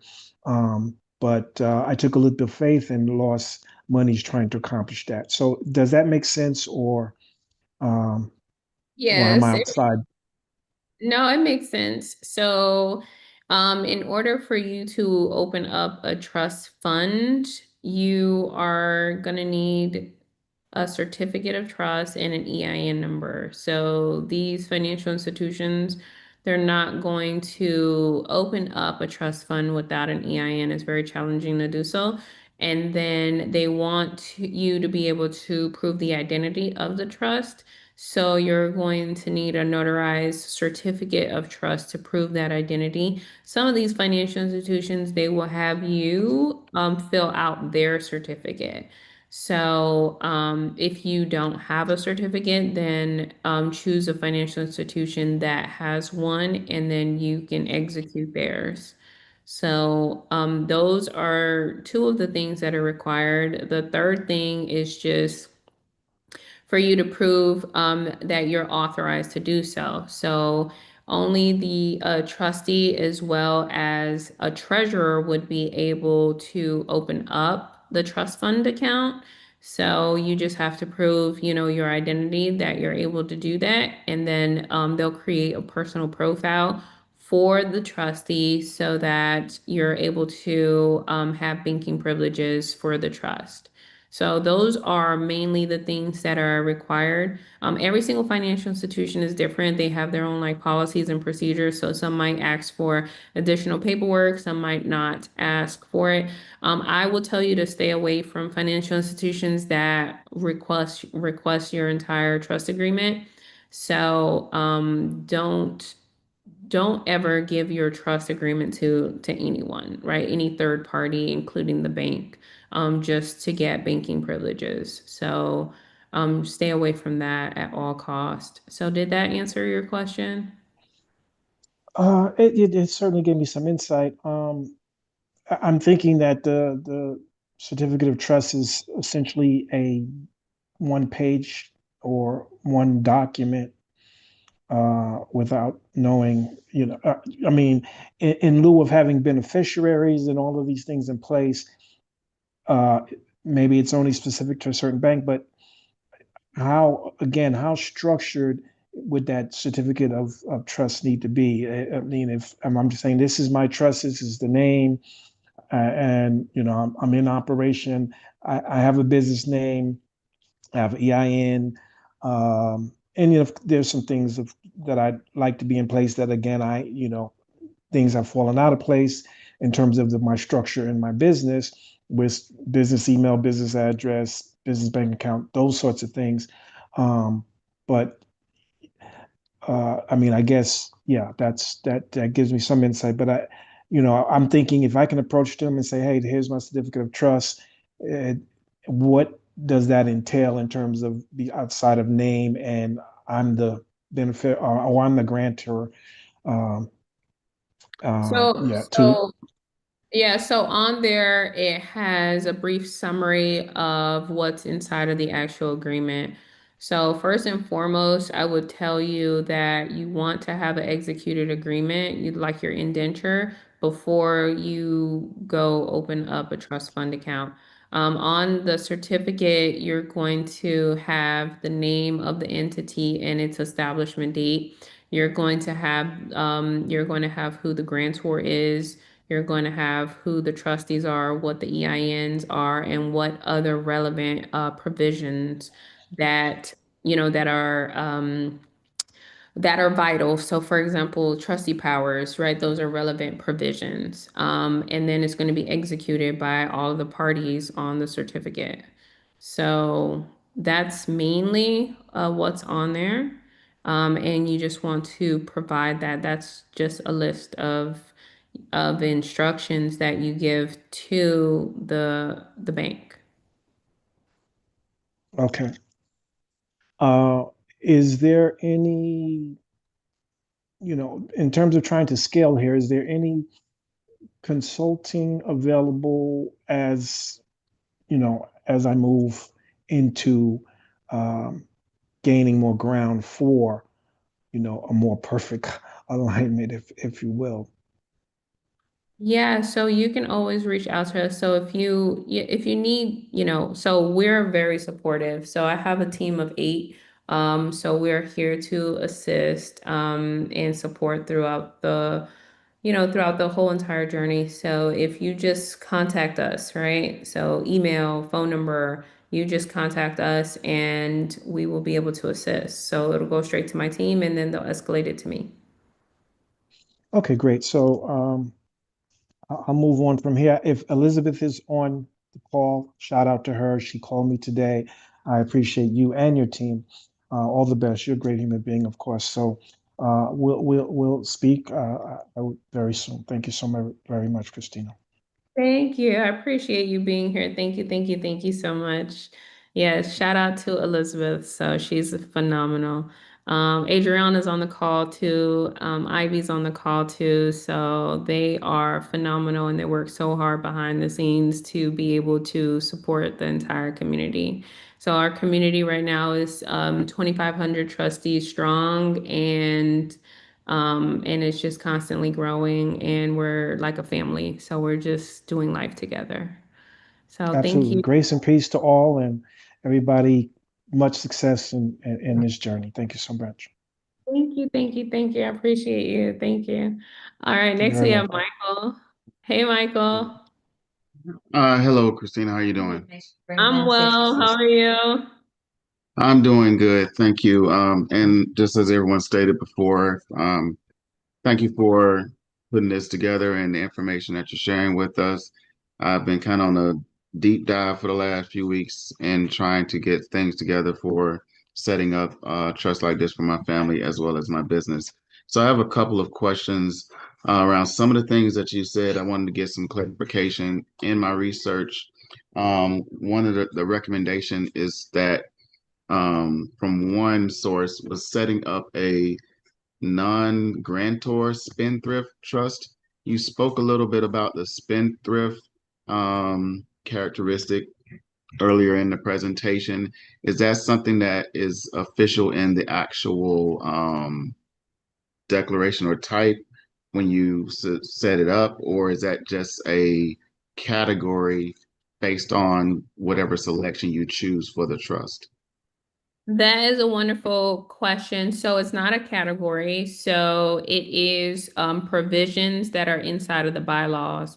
So those are, so a spendthrift is a beneficiary that spends the money. That's what we label as a spendthrift. So spendthrift provisions are provisions to restrict that beneficiary. And so those could be things like age restriction, education restriction, or you getting down to the bottom of saying, hey, you cannot spend distribution on alcohol. You cannot spend distribution on gambling or lottery tickets or the casino or anything like that. Like, so those are sections inside of the trust indenture that we label as spendthrift provisions. And our trusts, they all of them have spendthrift provisions inside of them. Okay, great, thanks. The other thing that I dug up in my research was about making the trust private, and that is done by it being set up as a non-grantor. And the way I understood it was the grantor or the individual that sets it up after everything is set up, they resign, which makes it private, which is so I wanted to get some clarification on that because in your course and information, you didn't necessarily go over that. So I was wondering if you can just um, enlighten me on that, or if that's something that you have to go through after you go in the course, or how does that work? Yeah, so a non-grantor's trust is very similar to what I was describing when it comes to an irrevocable trust, where the individual who creates the trust walks away from the trust. Okay, so they are going to serve as the grantor. They're going to establish the trust with the trustee, and then they are, like you said, they're going to resign. So it's already inside of the indenture that they have irrevocability. So that means that they have no power. They have no control. They cannot administer anything. They cannot take anything back from the trust if they were to place anything into the trust. Once they establish the trust, they cannot make any changes to the trust. They are appointing the trustee, right? And so you and this non-grantor are going to do it collectively, right? So you are going to be the trustee, and they obviously cannot remove you, right? They don't have the power to do so. So that is pretty much the nature of that type of trust. Okay, and these last two pieces, both well, one of them has to do with the real estate, and you kind of touched on it because the question was whether or not the property that you put into the trust has to be paid off, or if it has a mortgage, does that trigger a does that trigger the note to be called if you because I've heard in the past that if you set it up and you change the name when you go to do the quit claim deed, that that can sometimes have the bank called in the loan. That's a wonderful question. So when you transfer a property into the trust, your mortgage remains intact. Now, there is something called a due on sale clause, and the due on sale clause is if you transfer that property into another person's name. So usually it's another person, or sometimes it could also be to the extent of a business as well. But that is not applicable with a trust, and all you have to do is just let the mortgage company know that you're the trustee of the trust. So the mortgage remains intact, it remains in your personal name. So it's not going to be transferred as debt to the trust, and it's going to remain on your credit. So those are like the key factors when it comes to you being able to place a property into the trust that has a mortgage. Okay, and the last was a question. Thank you for answering that around business. The 508c1A, that is the charitable faith-based organization. And but is it able to generate income? Yes. Okay. And the reason why I'm asking that, because the way you were describing it, the structure with having the business trust, the private family, and then of course the faith-based.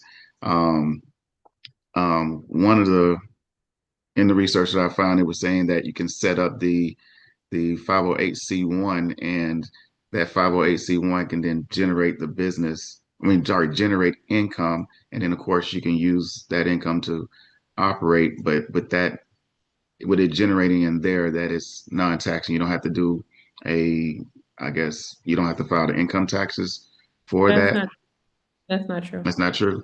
Okay, Yeah. I wanted to get some clarity around that.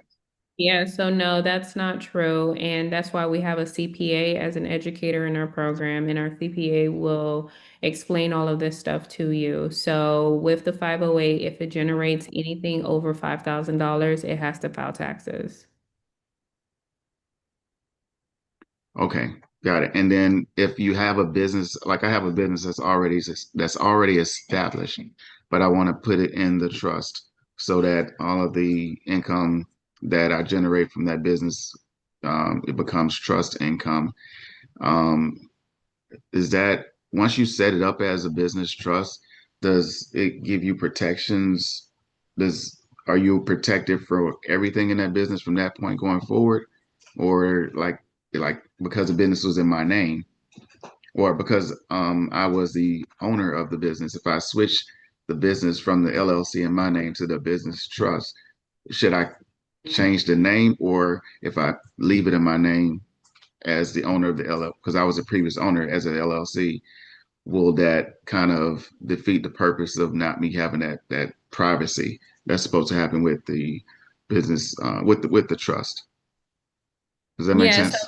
yeah, so the business trust is going to act as a holding company, and no one's going to know that you're associated with the business. Okay. So you do want to remove your name. You do want to add the business trust so that the business trust is now liable. Okay. So you're asking, does it protect the business? So it is for liability purposes. So for example, it protects the business to a certain extent, meaning that if you have this LLC in your name and then something happens to you, then the LLC is gonna go to probate, right? So it protects the business as an asset, right? Because a lot of us, unfortunately, I don't know why we don't see our business as an asset, but it is. And so you have to protect that asset. So the business is going to be protected, but I don't want you to assume that it's going to be protected from like lawsuits and stuff like that. Like the business activity and liability is separate from the actual asset protection of it being owned by a trust. So that's different. But the whole reason why you want to remove yourself is for liability purposes. So you want the trust to own it. Well, and the reason why I was asking, because I was like, well, the business is not in my name. I'm just the registered owner of the LLC. And so my question was, should the business name change if I move the business into a business trust? and I keep the same name. And I was the registered owner of the LLC of that business before it was moved into the trust. Should or would it makes would I need to change the name so that I'm no longer identified as the owner of that business? Because would they be able to just go back and find the records? Oh, it's the business, the trust name and the business name is the same. And he was the previous owner of this business when it was an LLC, but now it's part of the trust. We didn't see that, but it still connects the two of them together because of the commonality. So to answer your question, if they wanted to do some form of skip tracing, they can see it. So because your LLC is a part of the public records, everything is available, right? So that means that when you remove yourself as the owner and put the business trust, that amendment is available. You changing the name is not going to hide the fact that you used to be the owner. So you would actually have to dissolve that entire entity if you didn't want, let's just say, a lawyer to be able to skip trace and see, oh, well, he used to own the business and now he transferred it into a business trust. You have to dissolve that entity. Okay, thank you. You're That welcome. is all of my questions. I appreciate it. All right, Michael. Next we have Mustafa. Hey, how you doing? Great day. I'm great. How are you? I'm all right. I have a question. All right, so about the trust, you said it's non-statutory, right? Yeah. So if it's non-statutory, we won't be recording it right with the state. Correct. All right, because the reason why I asked that, right? So when we transfer and conveying our property to the trust, so how would they know the trust own it? Like for example, if I have a vehicle and I transfer it over to the trust, and I'm just putting the trust, I'm switching the title over to the trust, and that's how it's conveyed to the trust. Correct. You're switching the title over into the name of the trust. So you have to understand that the name is going to be visible on the title, but your actual trust agreement is not registered. Okay, cool. Okay, now I get it now. Okay, and then one more thing, like, so when you get the EIN for the trust, do you recommend using the home address or use another like location? Yeah, so you want the trust to have a separate address from your address, so please never use your home address. The trust should have its own everything, its own email, its own phone number, its own address. All right, cool. Thank you so much. You've been a great help. All right, Mustafa, thank you for being here. Next, we have SB.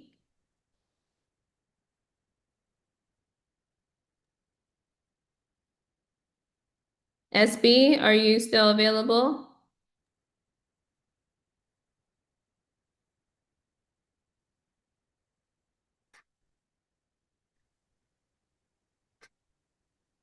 Can you hear me? Yes. Okay. Thank you for the information like everybody else is saying. Thank you. So you're welcome. So a couple questions. Hopefully I can ask them all. So the first one is, what is the minimum number of people, live people, that I would need for the 3 entities that you suggest? So I know people can, okay, you got it. You got it. Yeah, that's a wonderful question. So you need a grantor, a trustee, and you need one other board member. So it's 3. 3 for each or 9? So these are separate entities. You can use the same individuals for each entity. Gotcha. Okay. Perfect. Thank you very much. The second question is, I don't know if this is for this venue, but I'm kind of researching the whole life insurance and the IUL. They seem to me to be similar. Is there a difference, or is it just like a preference? So they are different. And the main difference is, so both of them, they are permanent life insurance policies. The second component is that both of them will accumulate cash value. The third component is that they're going to earn interest or dividends. So a whole life earns dividends and it's guaranteed and it's usually at a lower rate. So let's just call it 4%, right? For an example reasons. And so that means that it will never go higher than 4% and it'll never go under 4%. You'll always be at 4%. Okay. So that's for the whole life. And now for the index universal life, it is because it's tracking the market, you will get to earn more. So it depends on the carrier. As I mentioned, you will have a floor and a ceiling, right? Let's just say your floor is 0.5, your ceiling is 12, right? Some carriers, they don't have a ceiling. So for example, one of the carriers that I use, in the last 12 months, it generated a little under 40%. So that means that everyone who has an index universal life with that carrier, and they are attached to that specific index, made a little under 40%, right? So because there's no ceiling. So that means that you actually get to earn more, right? With an IUL versus a whole life, because a whole life is not tracking the market. So that's the main difference, but both of them you do get to do policy loans with them. So they are very similar, but overall, it really depends on like your age and if you're able to really leverage like the compounding component with the index universal life. Okay. All right, cool. A couple more. Thank you so much so far. The other one is how many loans can you take from the cash value? So you gave an example of you use the DSCR loan and you use your you liquidate your credit card and you get a triplex, et cetera, et cetera. But then you said you take 50,000 and you use that from the trust, and you use that to purchase the triplex, and then you get the uh, uh, um, money from the trying to think fast here. Excuse me. You get The rest the rental, yeah, from the three people of the triplex. So now you have 6,000, and you put it back into the trust, the cash value. So now you had 50,000. Now you only had, and you take out 48 or 9 or whatever it is. So now you're at like, I don't know, 7,000. So can you take another loan from it? It just doesn't matter what you've accumulated or not. Does that make Yeah, sense? so you can take out whatever is available. So Mm, I don't want you to think that the money is actually leaving the policy, because it's not. Okay. So you're not physically taking out 50,000. So that's why it's a policy loan, to where they are loaning you their money. Your money is still sitting there. So your 50,000 is still sitting there, your 6,000 is still sitting there, and it's earning interest.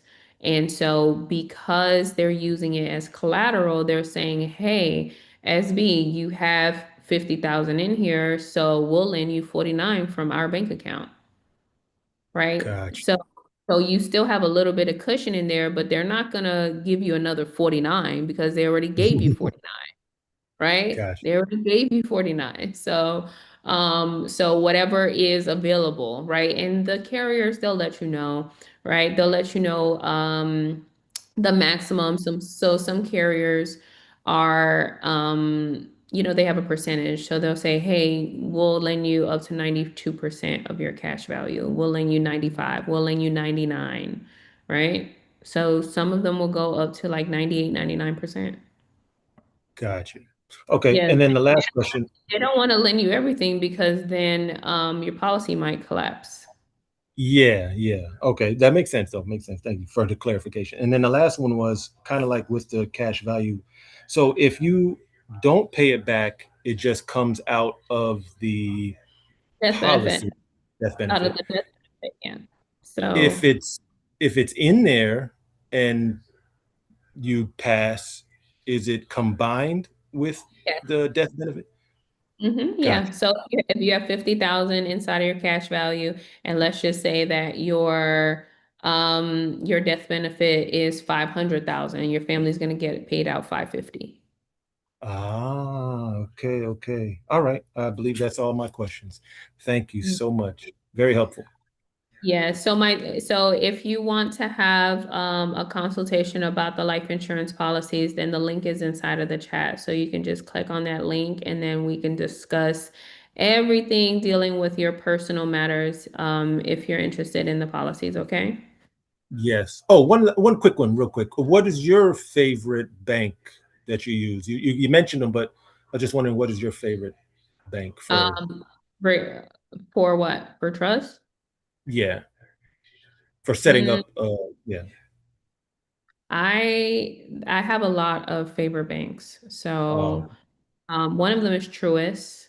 One of them is Navy Federal. One of them is Fidelity. okay. All right. Cool. Thank you. You're welcome. Next, we have Maji. Hi, Christina. Maji. Uh, I am, my background is in art. I have a master's of fine art. So I come here as the most ignorant person in this whole group. I realize I'm going to be asking, actually, I was drawn to this because I inherited some properties. I have one home that is fully paid for in the United States, but I also have 3 other properties in Europe. Would I be a candidate to do this with you? First of all, I'll have to learn it from ground up. Most people, they can ask questions that I don't know the names of all this stuff, but I don't know. I was drawn to this and I find you very knowledgeable. I can tell that. And do you think I should, if I, first of all, I'm candidate to do this, I would like to leave to my child these properties with this kind of idea of a trust, which I don't know how to do yet. But do you think I would qualify? All the properties are Yeah. paid for. Yes, They're also on another continent. So am I qualifying for this? Some of them. One is here in United States. yes, yes. So the ones that are in another continent, you're just gonna have to double check the jurisdiction, but trust can operate in any jurisdiction. So you're Okay. just gonna double check with that jurisdiction, but yes, you do qualify. So the way that we've designed the program is for someone who have never heard about a trust before, for them to be able to learn from A to Z. So like we break it down into like a third grade level so that you can Oh, really understand it. That's why we give you lifetime access, because we found that we want you to keep being able to rewatch the videos or attend the live sessions. We also have master classes every single week or every other week, so that you can retain the information. So when you hear it 2 and 3 times, Maji, you're going to be able to retain it to say, yes, this is an easy process for me. Now I know what to do because I've heard it 10 times, right? Or yes. watch the video. We have so many trainings available. So the program is designed for people just like you who have never heard of it Wow. a day in their life, and they're just walking into this like a blank canvas. I got worried because everybody's asking questions I don't understand. So I was like, I don't know that I'm the right person Oh here yeah, because don't worry. We don't leave anything out. We teach you every single little thing. Like we wow, are super thorough. Like you're going to be teaching me by the time you're done with the program, I promise. I can teach you ceramics and how to make sculptures. I know. Thank Well, you. that's another thing I do want to create a business. So maybe at some point when I do that, I would know how to do it properly because I hear people started it in a LLC, which I heard about, and I knew that's how you do a business if you want to do it. But then I probably should learn how to do it if I want to do it a different way. I haven't Yeah. since I returned back to the States. I went and got my inheritance. From my father up there in Europe. And then I came back and I really do want to start like with the art business. But also, would that help me? You'd be able to guide me how to do that or Yeah. how to Yes. start it? Yeah, you don't have to start an LLC. You can just run your business through a business trust. So Oh, we show you how to do that. Some people they have to start LLCs depending on their type of business that they have, but some don't, and it's best for you to run it under a business trust instead.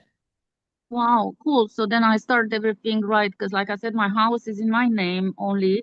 and then the property is in Europe, and so we will have to see how to do. But I feel like, would I be able to do just the one that you say it's 97 Yes, by yeah. myself, or the other one? Because then I can't attend the live meetings to ask anything on the one on the individual. Would I be able to ask anybody anything on Yes. the Yes, you can. Yeah. So if you're not able to attend the live sessions, then you can email us, you can text us, you can call us, you can also put it in Telegram, you can put it in Facebook. So there's so many different ways for us to be able to support you and to give you clarity so that you're not stuck in any of the in any process. But I am allowed to also join the, that's what I'm asking. If I do the individual one, the 997, am I allowed to join the, when you have sessions, like group sessions like this, to hear, to ask questions, So or it's only? So you're able to join our master classes when we have them. So Oh, we usually have 3 to 4 master classes a month.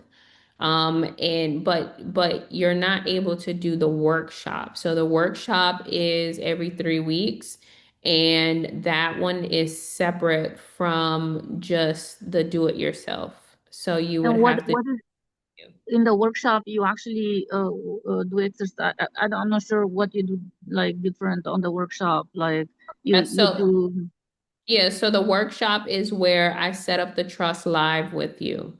So I pull up the trust, we break down every single paragraph, I show you step by step how to do it, and then I answer all your questions live. So the difference between do it yourself and the workshop is that do it yourself means that you're totally independent. I'm not with you. You're just watching the videos, you're home, and you're just setting it up, based off of the recordings. Okay. And live means live. So we are doing it just like how we're live right now, where I'm answering your questions on the spot. I'm sharing my screen. I'm giving you clarity and just thoroughly explaining every section of the trust. Super. So I would study for, if I were to do the ones with the workshop, I studied first and then I do the session right after I study that part, like, so I know how to Yeah, so to. there, Yeah, so there's foundational education because in the workshop we hit the ground running. So there's about 8 videos that we want you to watch before the workshop, which is what is a trust and who are the parties involved. Those videos we want you to watch them first because we don't go through that during the workshop. The workshop Right. is for implementation. We want you to be able to implement everything that we're showing you and actually work. Wow, that's really cool. I really think that's the one I'm gonna probably do, because I don't know that I'm capable of like doing all this by myself anyway. So And it sounds it's really. powerful. It's powerful to be in that group environment. And then also for you to be able to get your questions answered right away. Like you would just like how you're asking right now on Zoom. When we do the workshop, it'll be the same way where I'm answering your question right now on Zoom. Mhm. And so you get that clarity like immediately. It's a different experience to do it live versus by Yeah. yourself. Yeah, I Yeah. get it. I always enjoyed going to university and doing the classes in person. I don't know, those people do it only online. It's like it's almost like the same thing, to be able to ask and not just read it and be left in the dark, and stuff. My other question was, I heard people talk about life insurance. I don't have any. Would I have to get it before, or like you explain to me?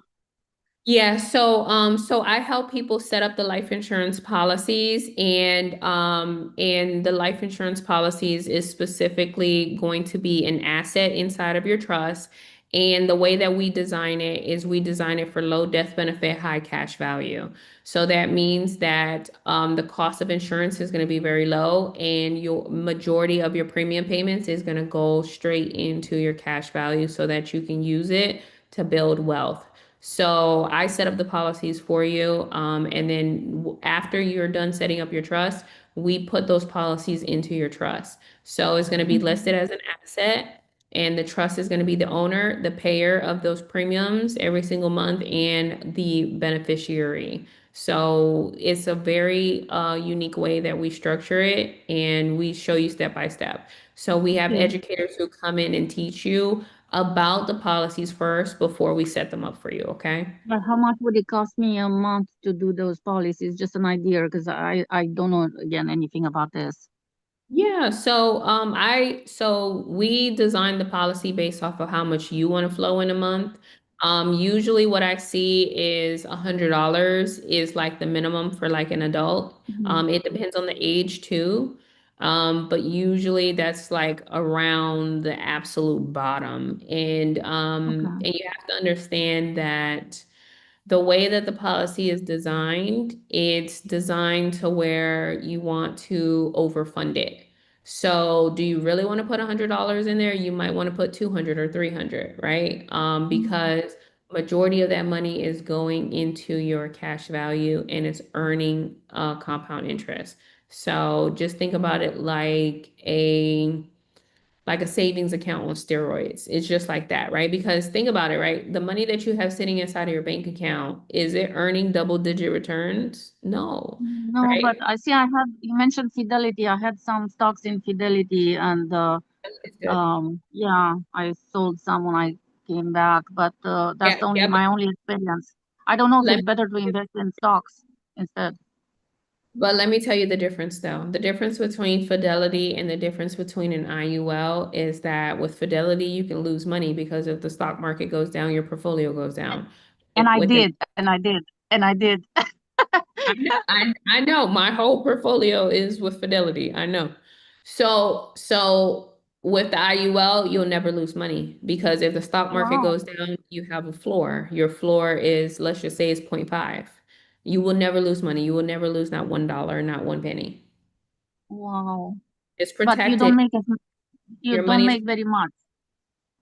Oh, Um, how you make? in a down market, right? So if the market is down like 10%, right? In Fidelity, you're going to lose, but inside of your IUL, you're going to earn 0.5 because that's the And floor. then you only earn 0.5, or you can earn more than that. No, I mean that's what I don't So understand. no, yes. So that is only if the market is down. If the market is up, then it depends on the index that you choose. So I always tell people go for the uncapped because that means that if the market is doing 40, you get 40. If the market is doing 20, you get 20. But the carriers do have caps too. So sometimes their cap is 12.5, 12.7, you know, various different they have multiple options. So they have probably like 5 to 6 different indexes for you to choose from. But I guess that's what I don't understand. But you teach me all these things, right? Because that's the part I don't Absolutely, know. absolutely. Okay. So Maji, what I want you to know is that this is a journey. This is not get rich quick. This is not an Oh, overnight thing. This is not you're going to, set this up tomorrow. This is not that. This is I know. yeah, this is you take your time. It's a process, it's a journey. You're building a solid foundation, right? Mm. You're building an entire legacy. You want to build it off of a hard foundation or a soft foundation.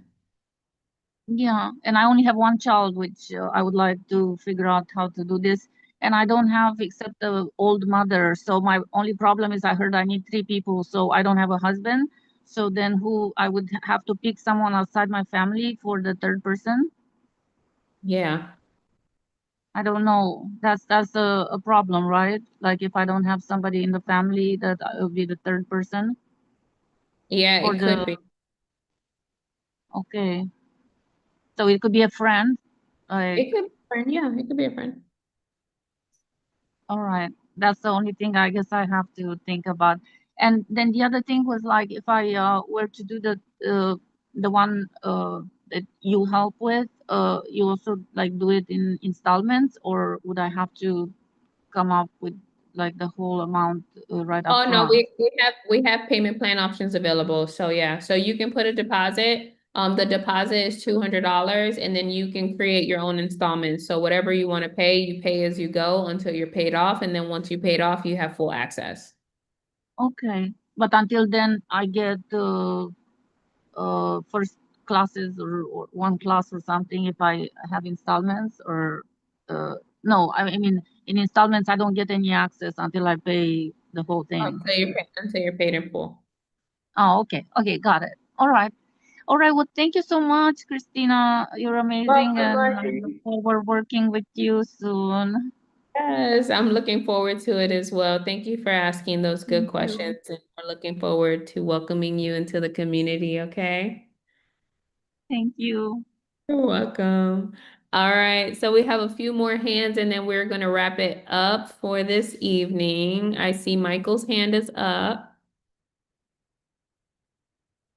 Okay, Christine, I'm back. The gentleman, I forgot his name earlier, he kind of jogged my memory and questions that I had in regards to the insurance, which you were going over a little bit with the lady before. And Sure. but going back to your example, and I was trying to make sure I understand this because I have a whole life insurances. I have a whole life insurance policy, a cash value whole life insurance policy. And so I have a couple questions around that. But then I know when you take those loans, yes, you don't have to pay them back because your death benefit will cover it. However, because I was trying to work out that system of, okay, taking the income that I get, putting it into my policy, and then taking a loan, and then doing all the stuff, and then of course the discretionary that's left over, that helps build the cash value. In your example, you were saying like you put the $50,000 down, you buy but you get the $50,000 from the credit cards, you put that into the policy, then you from that policy you take the loan for 49, put that toward the investment property. That investment property creates the $6,000 in recurring revenue. And when you asked the question, I was like, okay, well, $6,000 goes back. It's split between, I guess, paying the obligation for the mortgage, but you were saying to put it back into the policy first and then create another loan, which is what threw me for a loop because I'm like, well, when is that six going toward repaying the loan for the 50? Or I'm thought the 49 that you took, and then you didn't take and use those funds to pay the credit card and the mortgage, or and but then it never goes back toward the 50 that you put into the policy and that you took the 49 for, and then the new six that you take the loan for. So I was trying to just understand, and I drew it out here, trying to make sure I was clear on it, but I'm just a little confused. Can you maybe go through that again or clear that up for me? Yes, absolutely. So, the first thing that I want to tell you is that your policy has to be designed for this, okay? So I know that you said I have a whole life policy that's building cash value, but was your policy designed to do something like this? Yes. I've taken loans against it. But it wasn't set up. But I hadn't. It wanted to my personal name, and it's designed. It's growing with the cash value, and it has all the same capabilities. But I was just trying to figure out, in paying the money back, if I didn't take another loan to go out against it, then it's like you're revolving the same money, but then you still having the debt of um like the credit card debt that is increasing, and but you're never paying down. You will pay back. If you put the $6,000 in and take a loan out, and then you use it to pay your stuff. When you get paid again, you put another $6,000 into the policy. You keep putting the $6,000 in, but you keep pulling out what's necessary to fund and operate. The only thing you leave in there is the discretionary. But then when you pay the 6,000 back, are you paying it back to the initial 6,000 loan that you took and then taking it out again? which then So, it would only so go. yeah, so you can choose. You can choose to pay it towards the loan, or you can just send that money straight into cash value. So remember that one, it's not required for you to pay the loan back. Okay, so that money that you took a policy loan out for, that money is already going to be taken out of the death benefit. So it's not required for you to have to pay it back. Okay, now when you're making your premium payments, it's going to go straight into cash value. And then that lump sum of 6,000, you can choose for it to go straight into cash value or for it to go towards the 49,000. So you choose. Now, is it beneficial to pay it back? Yes, it is. So that 6,000 can go towards the 49,000 if you want. At the end of the day, the money is still increasing your cash value. And you're earning dividends off of the entire cash value. So that's why you want the number of your cash value to constantly be increasing. Does that make sense? Got it. Yes, it does, and I plan on. I know it's getting late. I'm gonna ask more questions when I get set up and go through how to structure the policy. Oh, the other question is because I do have when I set up my whole life insurance policy, I also set up a term policy with the option. I have 10 years to convert it to a whole life policy as well with the same style high cash value policy. Um, Can I put the term policies into the trust as well? Yes. And and I don't know, you may know because it initially gave me the option to convert it to a whole life insurance policy. If I have the option to convert it from a term to a cash value policy, do you know, or you won't know specifically, but is it possible to, instead of doing a whole life, to do an IUL? Depends on If I depends on the carrier. If the carrier doesn't offer IUL, then it's impossible. So it's Mass Mutual. I don't know if Mass Mutual does IULs or Yes, not. I'm I'm not not. sure if you're familiar. Yeah, I'm not Okay. sure. All right. Well, I could dig into that later on. I just thought to ask that question because it was something I was a little confused about when you spoke earlier, and I was like, well, maybe I'm just missing it because I kept drawing the box out and just the circle was just not connecting, right? And so I was just trying to work that out. But thank you. You're welcome. Thank you, Michael. All right, we have Mustafa. Yeah, my fault. I hate to bug you again every time you get off the call. Hey, I wanted to ask you the question again. I hate to go over again, but somebody asked me the question. I was like, okay, let me ask her again, just to be clear. So you said with the trust, when you add the address, they were saying that they're not going to add their home address because could it be a house is what they was asking. Yes, it can be a residence. Yes, that's Or correct. it could be a resident. Okay, cool. Mm-hmm. And then the other question, I think Maggie had asked about the your trust not being an LLC. I mean, your business not being an LLC, but it's in the trust. You offer that in your class, right? That process. I think you said Can you you teach that. can you say that again? Your You business not being right. Your business it don't have to be an LLC. It could just be it inside doesn't. the trust, right? Okay, is Yeah, that the un? you can run your business through a business trust. It doesn't have to be an LLC.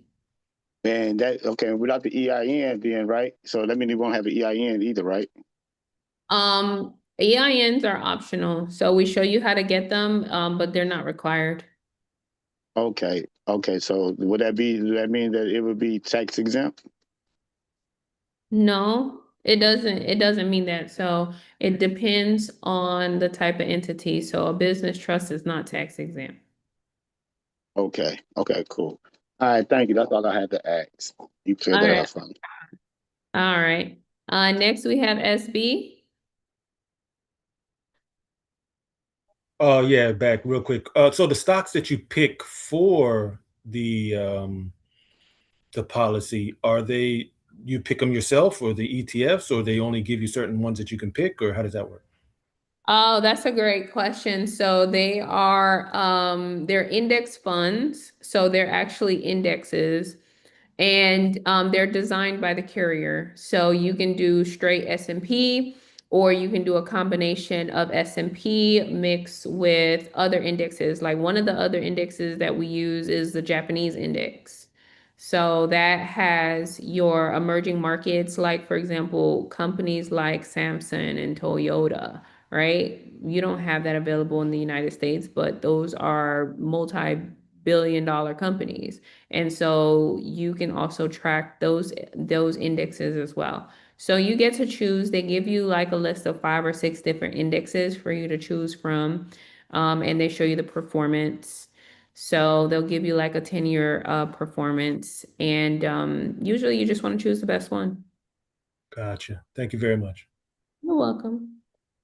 All right, you guys, so we are gonna call it a night. I'm so glad that I was able to spend the last 2.5 hours with you guys. Thank you so much for staying on.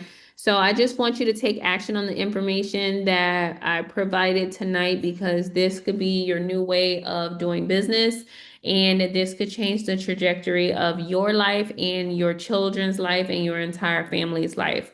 So if you don't have a trust within your structure, then get one, because everyone that's on this call, you guys are generational curse breakers. I know this for sure, because God only leads generational curse breakers to me. So just take action on the information. We would love to welcome you into the community. So if you have any questions, go ahead and text the number where you received this invite, or you can send us an email, or you can visit our website. So you guys, thank you so much, and you guys have a good evening.